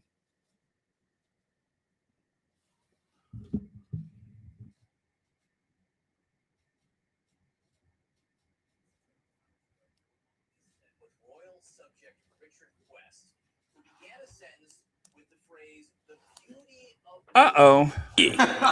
And then Richard was concerned about how that line might sound to my American ears. With us now, it was a little less than 24 hours ago, we were on this set with royal subject Richard Quest, who began a sentence with the phrase, "the beauty of monarchy." And then Richard was concerned about how that line might sound to my American ears. With us now, CNN chief data analyst Harry Etten. This isn't about me and my ears, but American ears. The beauty of monarchy. How much beauty do Americans see in monarchy? The Americans do not see very much beauty in monarchy at all. In fact, they may see some ugliness in monarchy. What are we talking about here? Okay, Americans who say a U.S. monarchy would be a good thing.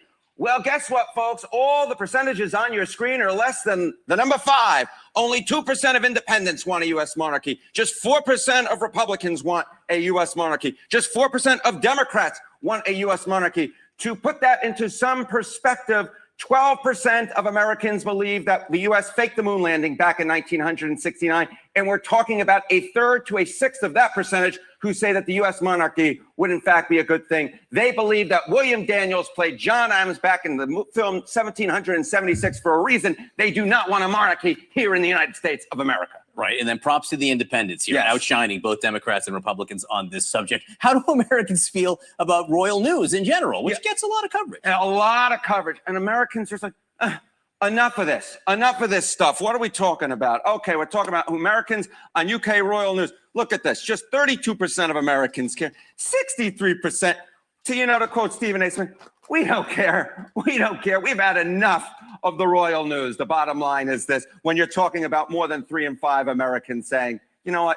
Go to another channel. Go watch the BBC if you want some royal. I don't believe you. Surely Americans watch these big royal events that get broadcast in full across every major network. Yeah, okay. You don't believe me, John Berman, but it's in the numbers, baby. It's in the numbers. Look at this. Viewership of major events. Viewership in Americans. Coronation of Charles III. And this is across channels here in the United States. It was 10 million. Compare that to what I believe is one of the most American events possible. How about the Super Bowl? This past year's Super Bowl, look at this. 126 million. What is that? That's 12.6 times as many folks watching the Super Bowl, a pure American event, as opposed to the coronation of Charles III. I will note, of course, that this was early in the morning, but of course it was across all the major channels too. So I believe that this is a just comparison. I mean, this was just on one network. This was on just one network, and this was on what, like 5, 6, 7, 8 networks? But the Americans have had enough, and the bottom line is this. His mother had, what was it, like triple the audience for her coronation, so interest is declining as well. I'm kidding. I can feel my phone going off now already with concerns perhaps over this segment, but I will say we won the revolution 250 years ago, and we won the viewership battle again here. That's exactly right. 250 years, baby. Yes, Paul Giamatti as John Adams. Tremendous. Okay.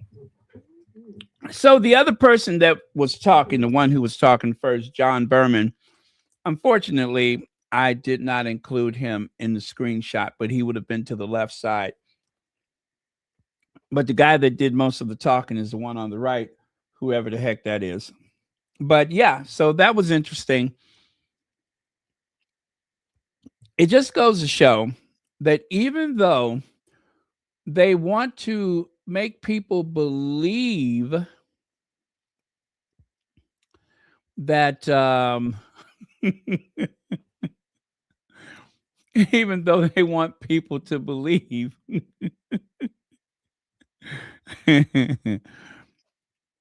that the what was I saying? Mary H just distracted me a little bit there. Yeah, they want people to believe that Americans are preoccupied with the royal family. I said it a long time ago. It's a novelty. It's more associated with Disneyland or Disney World. We honestly do not care. It is just not that important to the average person. It means more to people that follow that stuff every day than the average person who casually, I mean, it's just like, yeah, it's exciting. It's fun, but it's not a big emotional thing. For a lot of people of a certain age, Princess Diana was the royal family. The Queen has been a presence far longer, of course. But when it comes to the royal family, we really defined our emotional connection more so with Princess Diana than Queen Elizabeth. In other words, Princess Diana was someone who she was just exciting. People saw her as kind and gentle and thoughtful. The Queen was more like that old relative that you respected because you had to, not because you wanted to, but you just felt obliged to do it. But Diana had a gravitational pull that made everybody care about her because everybody felt like she cared about us. It's very hard to explain, but she had a presence. She had a presence. Even if you never met her, you always had good thoughts about her. So it's a phenomenon. I don't know how to put it into words. I just know how it felt. So, and to your point, Mary H., I think I can see what you're saying here, or what your son said. I do see turtle. Mm-hmm. Yes, I see it too. There is definitely a resemblance there. Absolutely. When you think Mitch McConnell, you can only think of that cartoon turtle. There was a Bugs Bunny cartoon with the tortoise and the hare, and the tortoise played it slow and steady, and of course, the hare, the rabbit, thought that he was going to win, but at the end of the day, it was the tortoise that won the race. So slow and steady is always the best plan. So yeah, there you go. You won't believe how long I have been holding on to that photo. But I've had this for some years. So I knew exactly what you were talking about.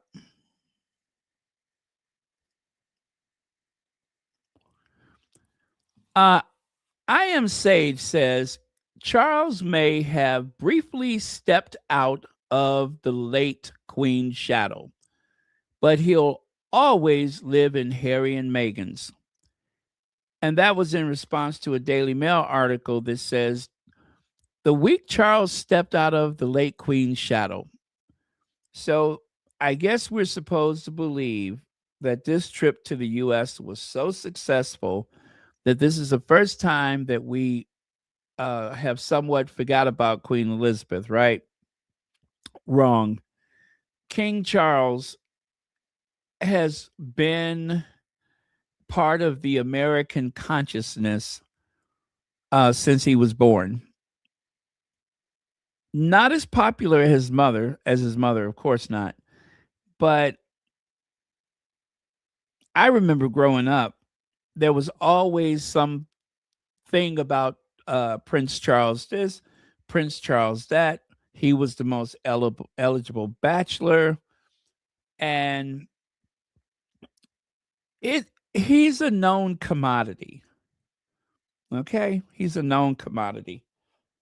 Now, I believe most people alive today may not be as aware of Charles as I was at a younger age, but I'm pretty sure most people know he exists and probably knew he existed before his mother died because of Princess Diana.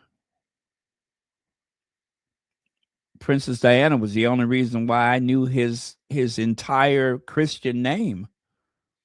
Charles Philip Arthur George Mountbatten-Windsor. That's the only reason why I know that. If it wasn't for Princess Diana, there's no way I would know his name.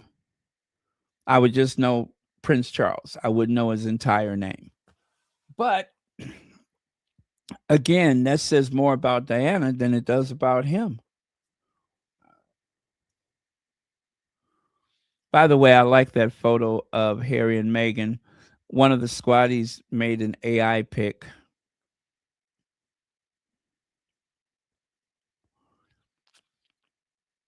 I Am Sage also says the way the British press center everything around King Harry and Queen Meghan and what they may be thinking, saying, doing is already biting them all on the behinds. Yeah, we'll just say behinds. I don't want to say asses. Yeah, it's biting them all on the behind. Or asses. Let's see. If I were Charles and William, I'd have a serious discussion with the editors because just like courting racists and the far right is now proving to be hugely problematic for the royal family. Like we all suspected, centering Harry and Meghan in all royal discourse is shifting the royal window away from Windsor to Montecito, which is a very valid point. You cannot have the royal family without some discussion of Harry and Meghan.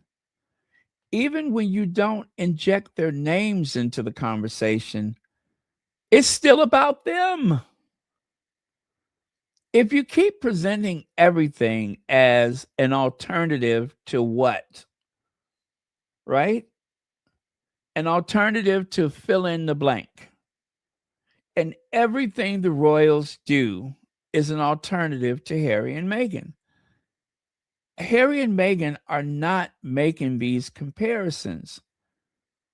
The tabloid media, fueled by the intentions of the royal family, are the reason why that keeps happening.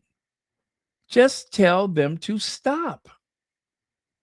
Charles has more say about what goes into those tabloids than he would be ever willing to announce. He'll never say it, but he has a lot of power with the tabloids.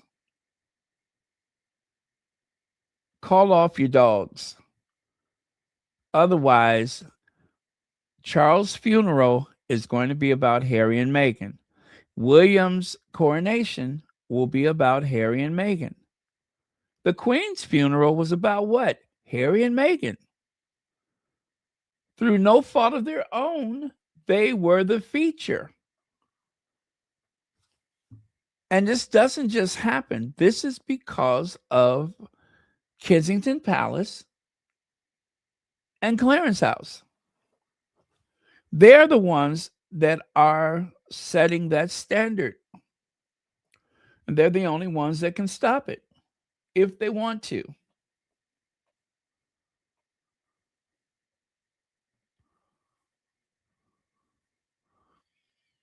Amanda Playtell says, judge me all you want, but I had a terrible realization when I saw Camilla at the White House. Everything is all now so painfully clear to me.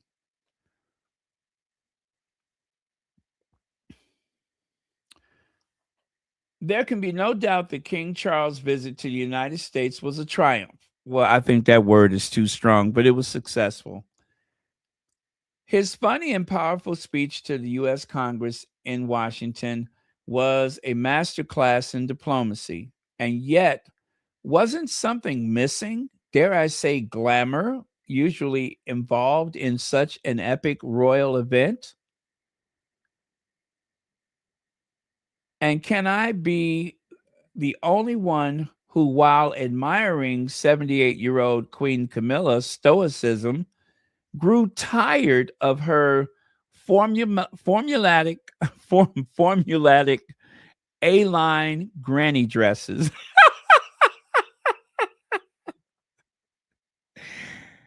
She's tired of her A-line granny dresses.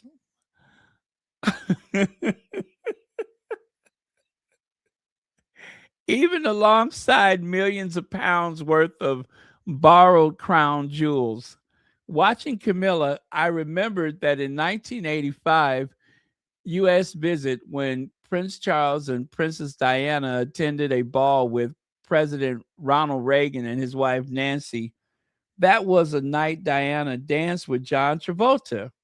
She was so beautiful in that velvet midnight blue off the shoulder Victor Edelstein gown, a 7-strand pearl choker with a sapphire at her at her slender neck.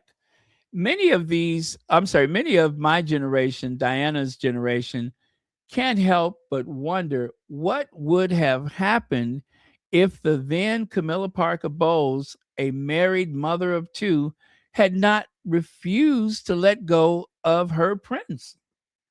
I guess we'll never know. Well, first and foremost, I believe Diana would still be alive. I'm pretty sure of that.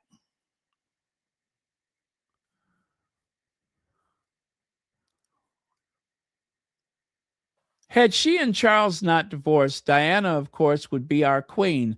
Attending those glamorous White House events, she would be 64, 13 years younger than the king at 77. And you could bet that given her beauty, pictures of her would have gone viral. Despite the efforts of her stylist, I'm sorry.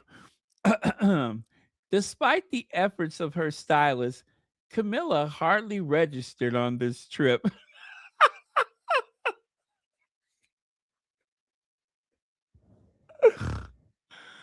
Whew. I'm so sorry. It's just so pitiful, isn't it?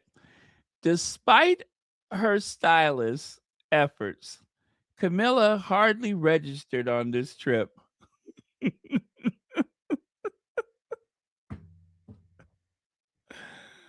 Oh, man. That's just terrible, isn't it? It almost makes me feel sorry for Camilla. I've always believed Charles' marriage to Diana was sabotaged from the start by Camilla. We are expected to call her queen. I refuse to do so. Camilla will never be a queen to me, only a marriage wrecker. Oh my God. Despite the efforts of her stylist, Camilla barely registered on this trip. That is so sad, though. Look at her. She is just pitiful. She really is. She is just so unnecessary. Charles really could have taken this trip by himself and it wouldn't have made a difference. She's so stiff and so not present at all.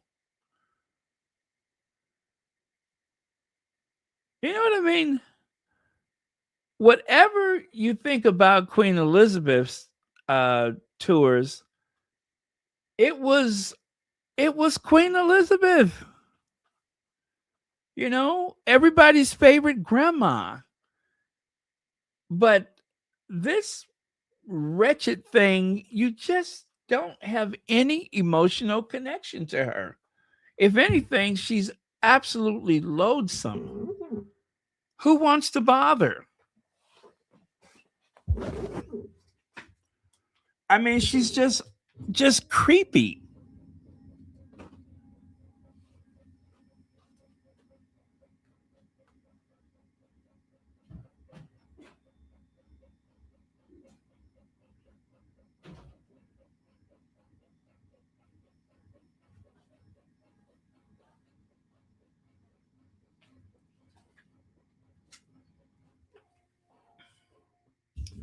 And then that thing walking through the airport, my God, how ghastly. Absolutely ghastly.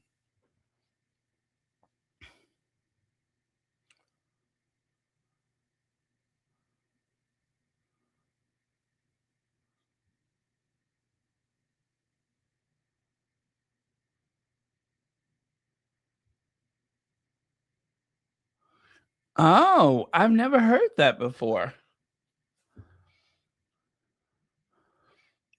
There is late news that Diana was fooled that the Queen was going to abdicate and Philip was dying, hence the interview where she called Charles' fitness to be king. She was fooled by Bashir. Huh, I never heard that before.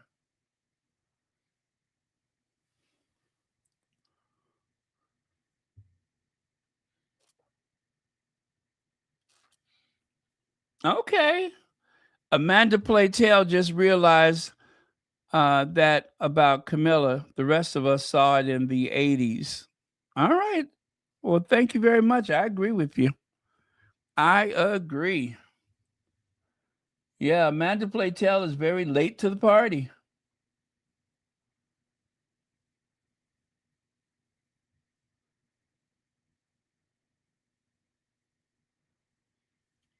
It goes to show us how relations broke down where she couldn't.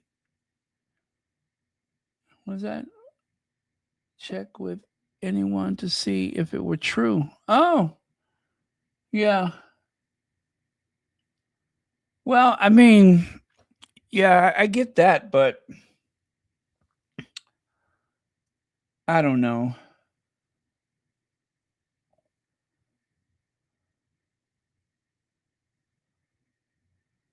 I don't know. I have to think about that one.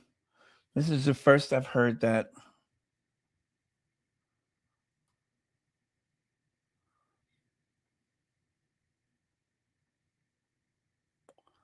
So, why this photo of Kate and William and their children make me uncomfortable? Zandy Sussex says even the fawning British media are calling BS on William and Kate's fake, cringy, choreographed family photo op. I hate to say it, but it's all become a bit cringy and live, love, laugh for my liking.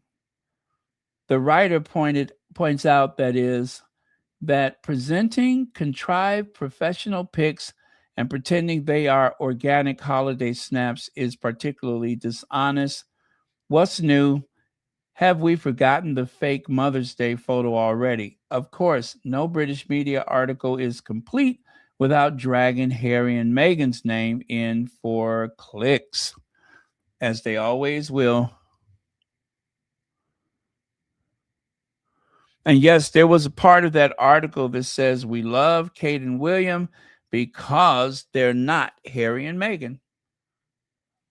John Garcia says, Baron, can you please play Trump again, prancing on the bridge in that getup before you go? I certainly will. I certainly will. Let me see. Where are we here?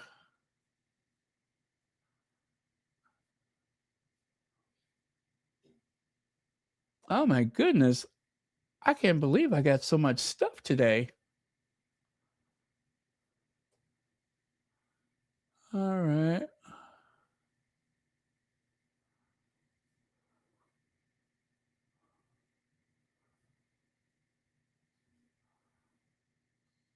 Oh, okay. All right. Will do. Thank you so much for the super chat. But seriously, why are their pics always lying on the grass? No new ideas. Well, the guy that they hired to make these videos, I guess not the photographer, but the guy that they hired to make these videos, he's famous for doing like shampoo commercials and advertising campaigns. And even hiring someone like that screams disingenuous. You know what I mean? It would be different if you just hired either way, it screams disingenuous, fake, phony, cringy. You know what I'm saying? This is supposed to look like, oh, we just got through running and playing chase or playing tag or hide and go seek. And then we all found ourselves falling onto a patch of grass somewhere on the... Oh, give me a break. Give me a break. And jumping over sand dunes. Yeah, this... And this... Even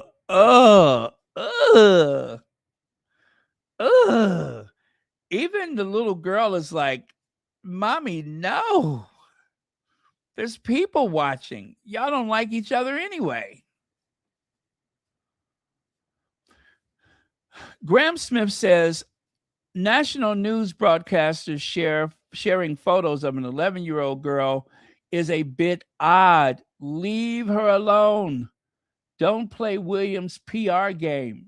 She's a kid, not a PR prop. I love Graham Smith because he's always trolling the royal family, and rightly so. Not my king. Okay, before we do that, I think this is oh no, I still got something after that. Oh well. Let me do this then.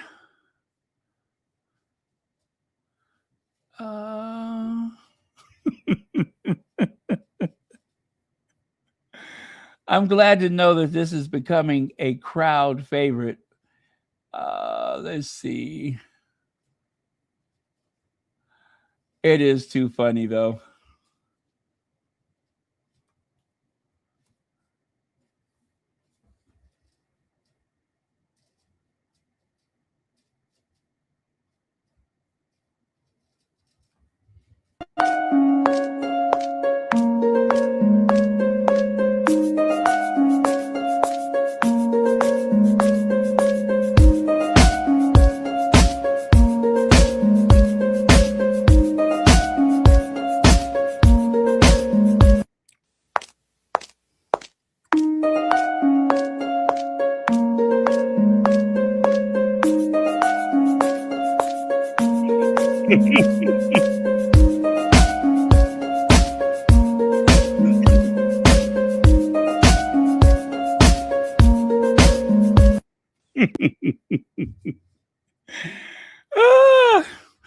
Oh my goodness. It is too funny, though. Donald Trump being sassy. The Democrats are responsible for this. They want to put sass. What did he say? They're putting pictures of me out there, making videos of me looking sassy in high heels.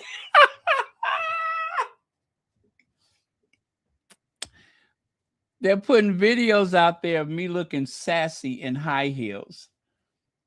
I never thought in a million years that I would see anything from Donald Trump where he said they are making videos of me looking sassy in high heels. Yeah, nothing prepares you for that. Okay.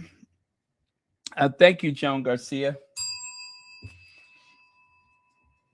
This situation here, none of the Windsors showed up for this.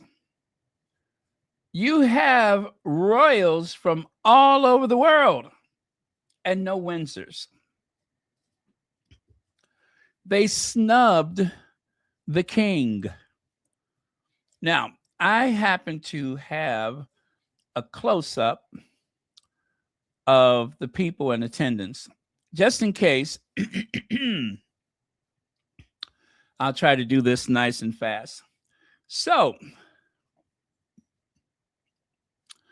from the first row left, front row left, first row left, you have Princess Beatrix of the Netherlands. She was Queen Beatrix, but now she's a princess and she stepped back from. Is that why? Yeah, she was Queen Beatrix. I thought they would still call her Queen, but I guess not. Not even Queen Mother, huh? And then, of course, you have Queen Sophia of Spain, Queen Marguerite of Denmark, the one in the kind of purple right there.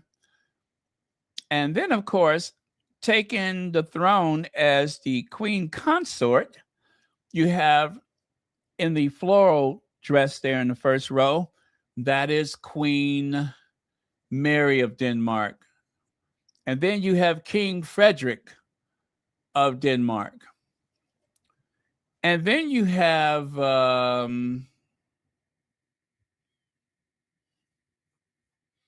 okay, I'm trying not to lose my place.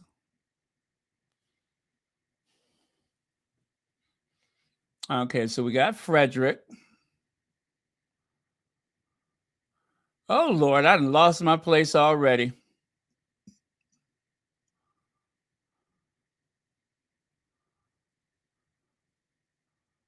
Oh, yeah, and Queen Sylvia of Sweden, the one with the dark hair, the red dress. Now, to continue, I split it up so you could actually see. Okay, so we're going to continue on the first row, but I just split it up so you can see them up close. You see what I did there, right? Wouldn't make sense if you couldn't really see their faces. And then, of course, the birthday boy, King Carl Gustaf of Sweden, Queen Sonja of Norway. I think she's got the green on.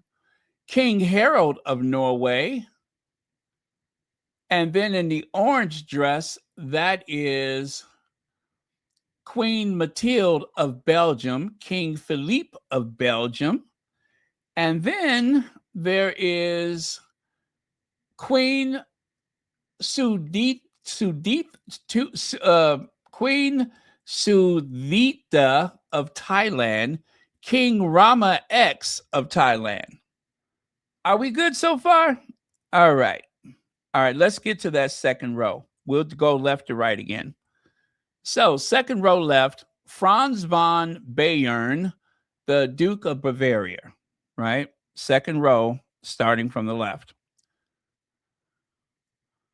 And then first gentleman, Born Skolason of Iceland. Who the hell is that? Who the hell is that?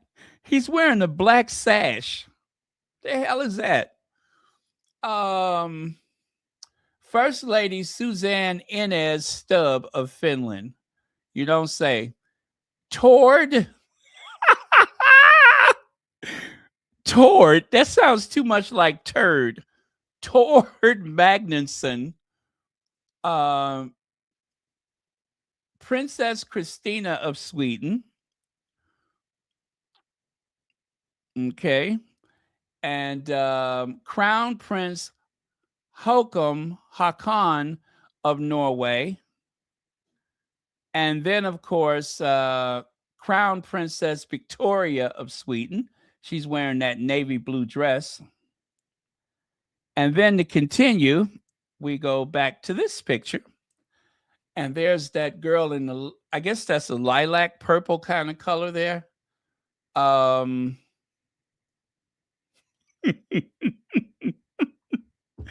Lord, some of these names, Tord.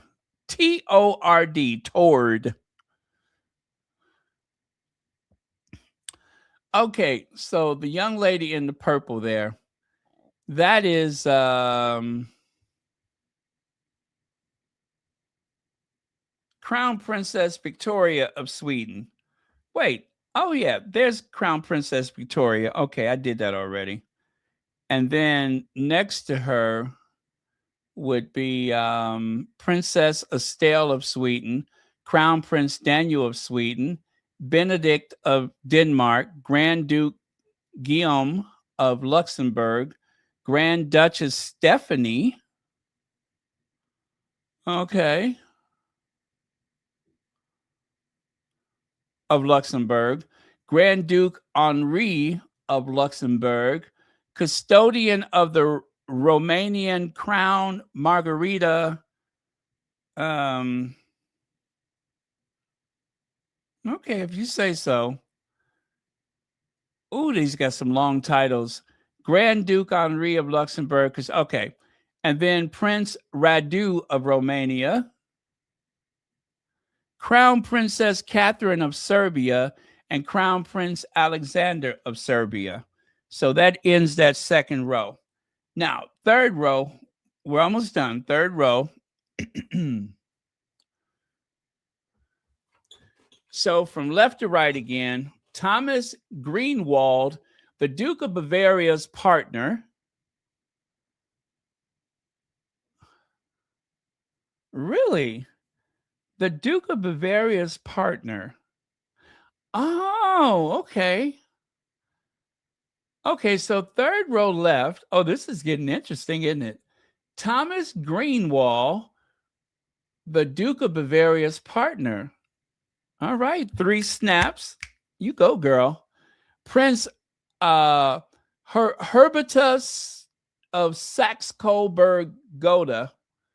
Princess Kelly of Saxe-Coburg-Gotha. Prince Joseph Windsor of Liechtenstein. I don't see the Crown Prince of Liechtenstein, no. Where's he at? Okay, and Christopher O'Neill, Princess Madeleine of Sweden. Am I supposed to be here? Oh, yeah. Prince Carl Philip of Sweden. That's the one with the beard back there. The good-looking one. And Princess Sophia of Sweden. Prince Leopold of Bavaria. Princess Ursula of Bavaria. Prince Philip of Serbia. And lastly, Princess Danica of Serbia. Woo, those names, you guys. I'm cross-eyed now. But that completes the entire picture there. And not one single Windsor. Not a one. Now, you know, and you know what? That's why they always say projection.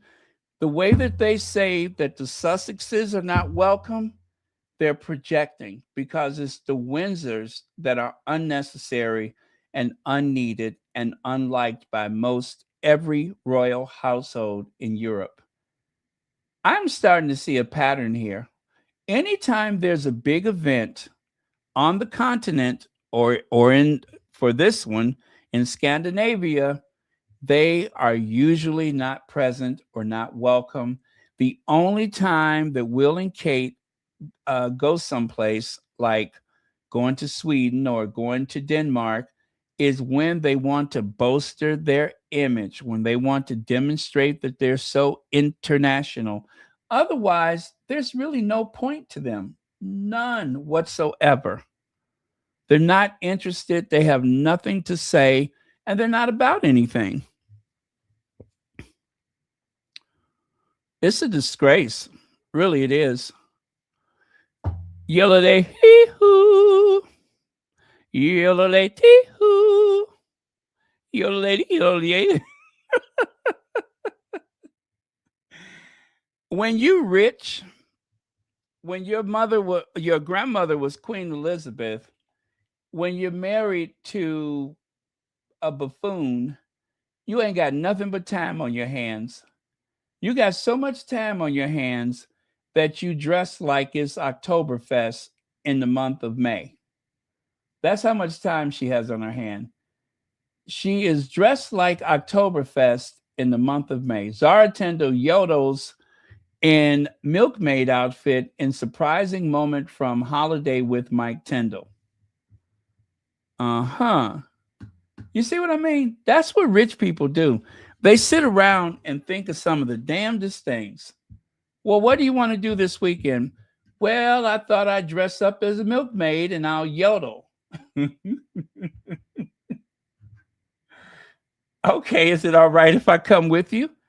I wouldn't have it any other way. And there she is, dressed up as a milkmaid in the month of May, as though she's at Oktoberfest. Rich people got too much time on their hands. Oh, she's on oxygen. I think she is in need of a lung transplant. Isn't that right? I think she's unwell, and I think she's in need of a lung transplant. I think that's what happened to her, is that she's not well. Maybe it's not good for her to travel right now.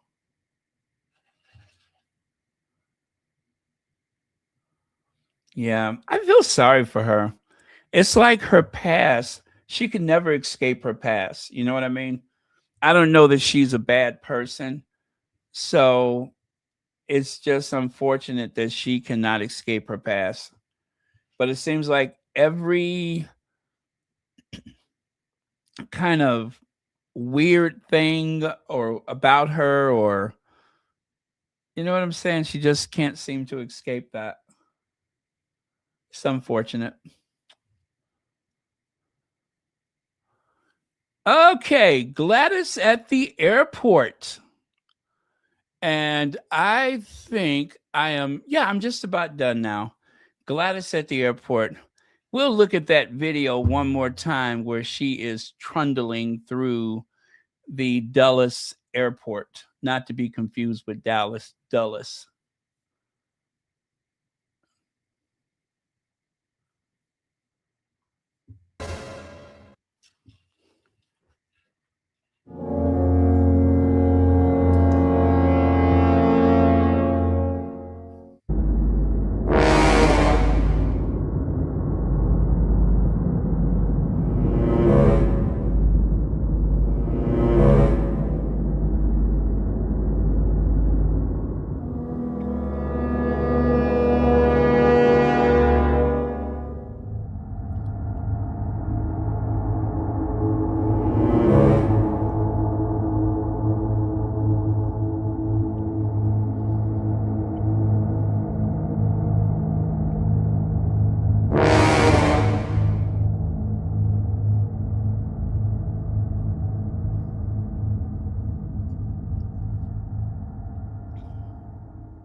Oh boy, I tell you, the way that the people looked at her like, what the hell is that? I just love the way the people were looking like, do you see that? What is that? I think that's a queen consort. Oh my God.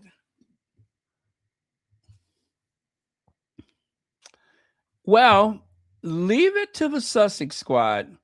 Somebody in the Sussex squad decided to have AI reimagine her walk through the airport, and this is what they came up with.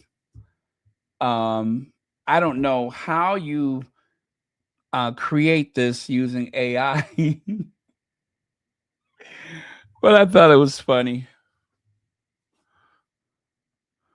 And of course, it reminded me of those two people. Now, again, you guys, I don't want you guys to think that I am like King Charles' biggest fan, because I think that what he has done, matter of fact, I shouldn't say think, I feel what he's done, especially to his own son and to Princess Diana, he should never be forgiven. But I have yet to find a photo of Charles being carried about by the natives, by the indigenous people. And this is why I say Charles is much better at managing his travels than his son will ever be. William is stupid enough to do this tomorrow, and he wouldn't think anything was wrong with it. So when Harry says that it was William's idea for me to wear that uniform, when Harry says that he was being cheered on by Will and Kate, I believe him. I believe him, and I'm glad he put it in the book. I'm glad that he called them out, because I'm pretty sure that their smug little faces are still lighting up every time that they think about the idea of him doing something as awful as that and the role that they played in it. So I think they took advantage of him. He was a kid and they took advantage of him. And William should have known better and Kate should have known better. But instead, it was all a big joke. It was all a big joke. And so I'm glad that images like this exist, so that when they go someplace where there are people of color, the Sussex squad are always very quick to flood the internet with these images because they're true. These are not AI. That's Will and Kate. And with that, you guys, I am done. And just as Robert Jobson would say, who do they think they are? I want to know, who do they think they are? Having those people carry them around like that, like they're so important. But yeah, anyway, thank you. This has been a very fun Royal Sussex. I had so much stuff to go through, and I enjoyed every moment of it. So thank you so much. Don't forget that Archie and Lily's birthday celebration is coming up. I will have that information for you maybe tomorrow or the next day. I'm not sure exactly when, but possibly tomorrow. At least tomorrow we can look at the video. And what else?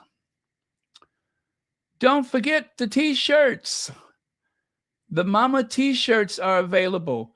The link, I believe, is that, did I put the link up at the top? I don't think I did I? Yes, I did. Yeah, the link is up at the top of the chat.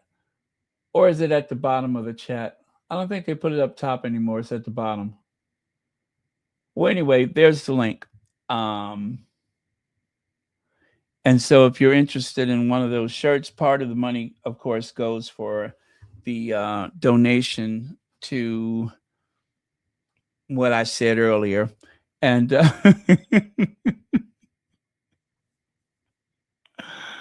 and of course, I will continue to promote as ever, because I want our Duchess to be a billionaire as soon as possible, so that they will have the resources to protect them from that ghastly family of Harrys. I mean, that's when you're a billionaire, nobody bothers you. You got to be a billionaire to be left alone in this world, because otherwise, They're relentless. Well, you know what? Jeff Bezos is one of the richest people in the world, and the Daily Mail still trashes him and his wife every chance they get. The Daily Mail still trashes Jeff Bezos, but they can only go so far. So I need the Sussexes to get as much money as they can possibly make to keep their families safe. And if we have to do that one candle at a time, then that's what it takes. Okay? All right. Love you guys. I will see you all next time. Thank you so much for watching Royal Sussex.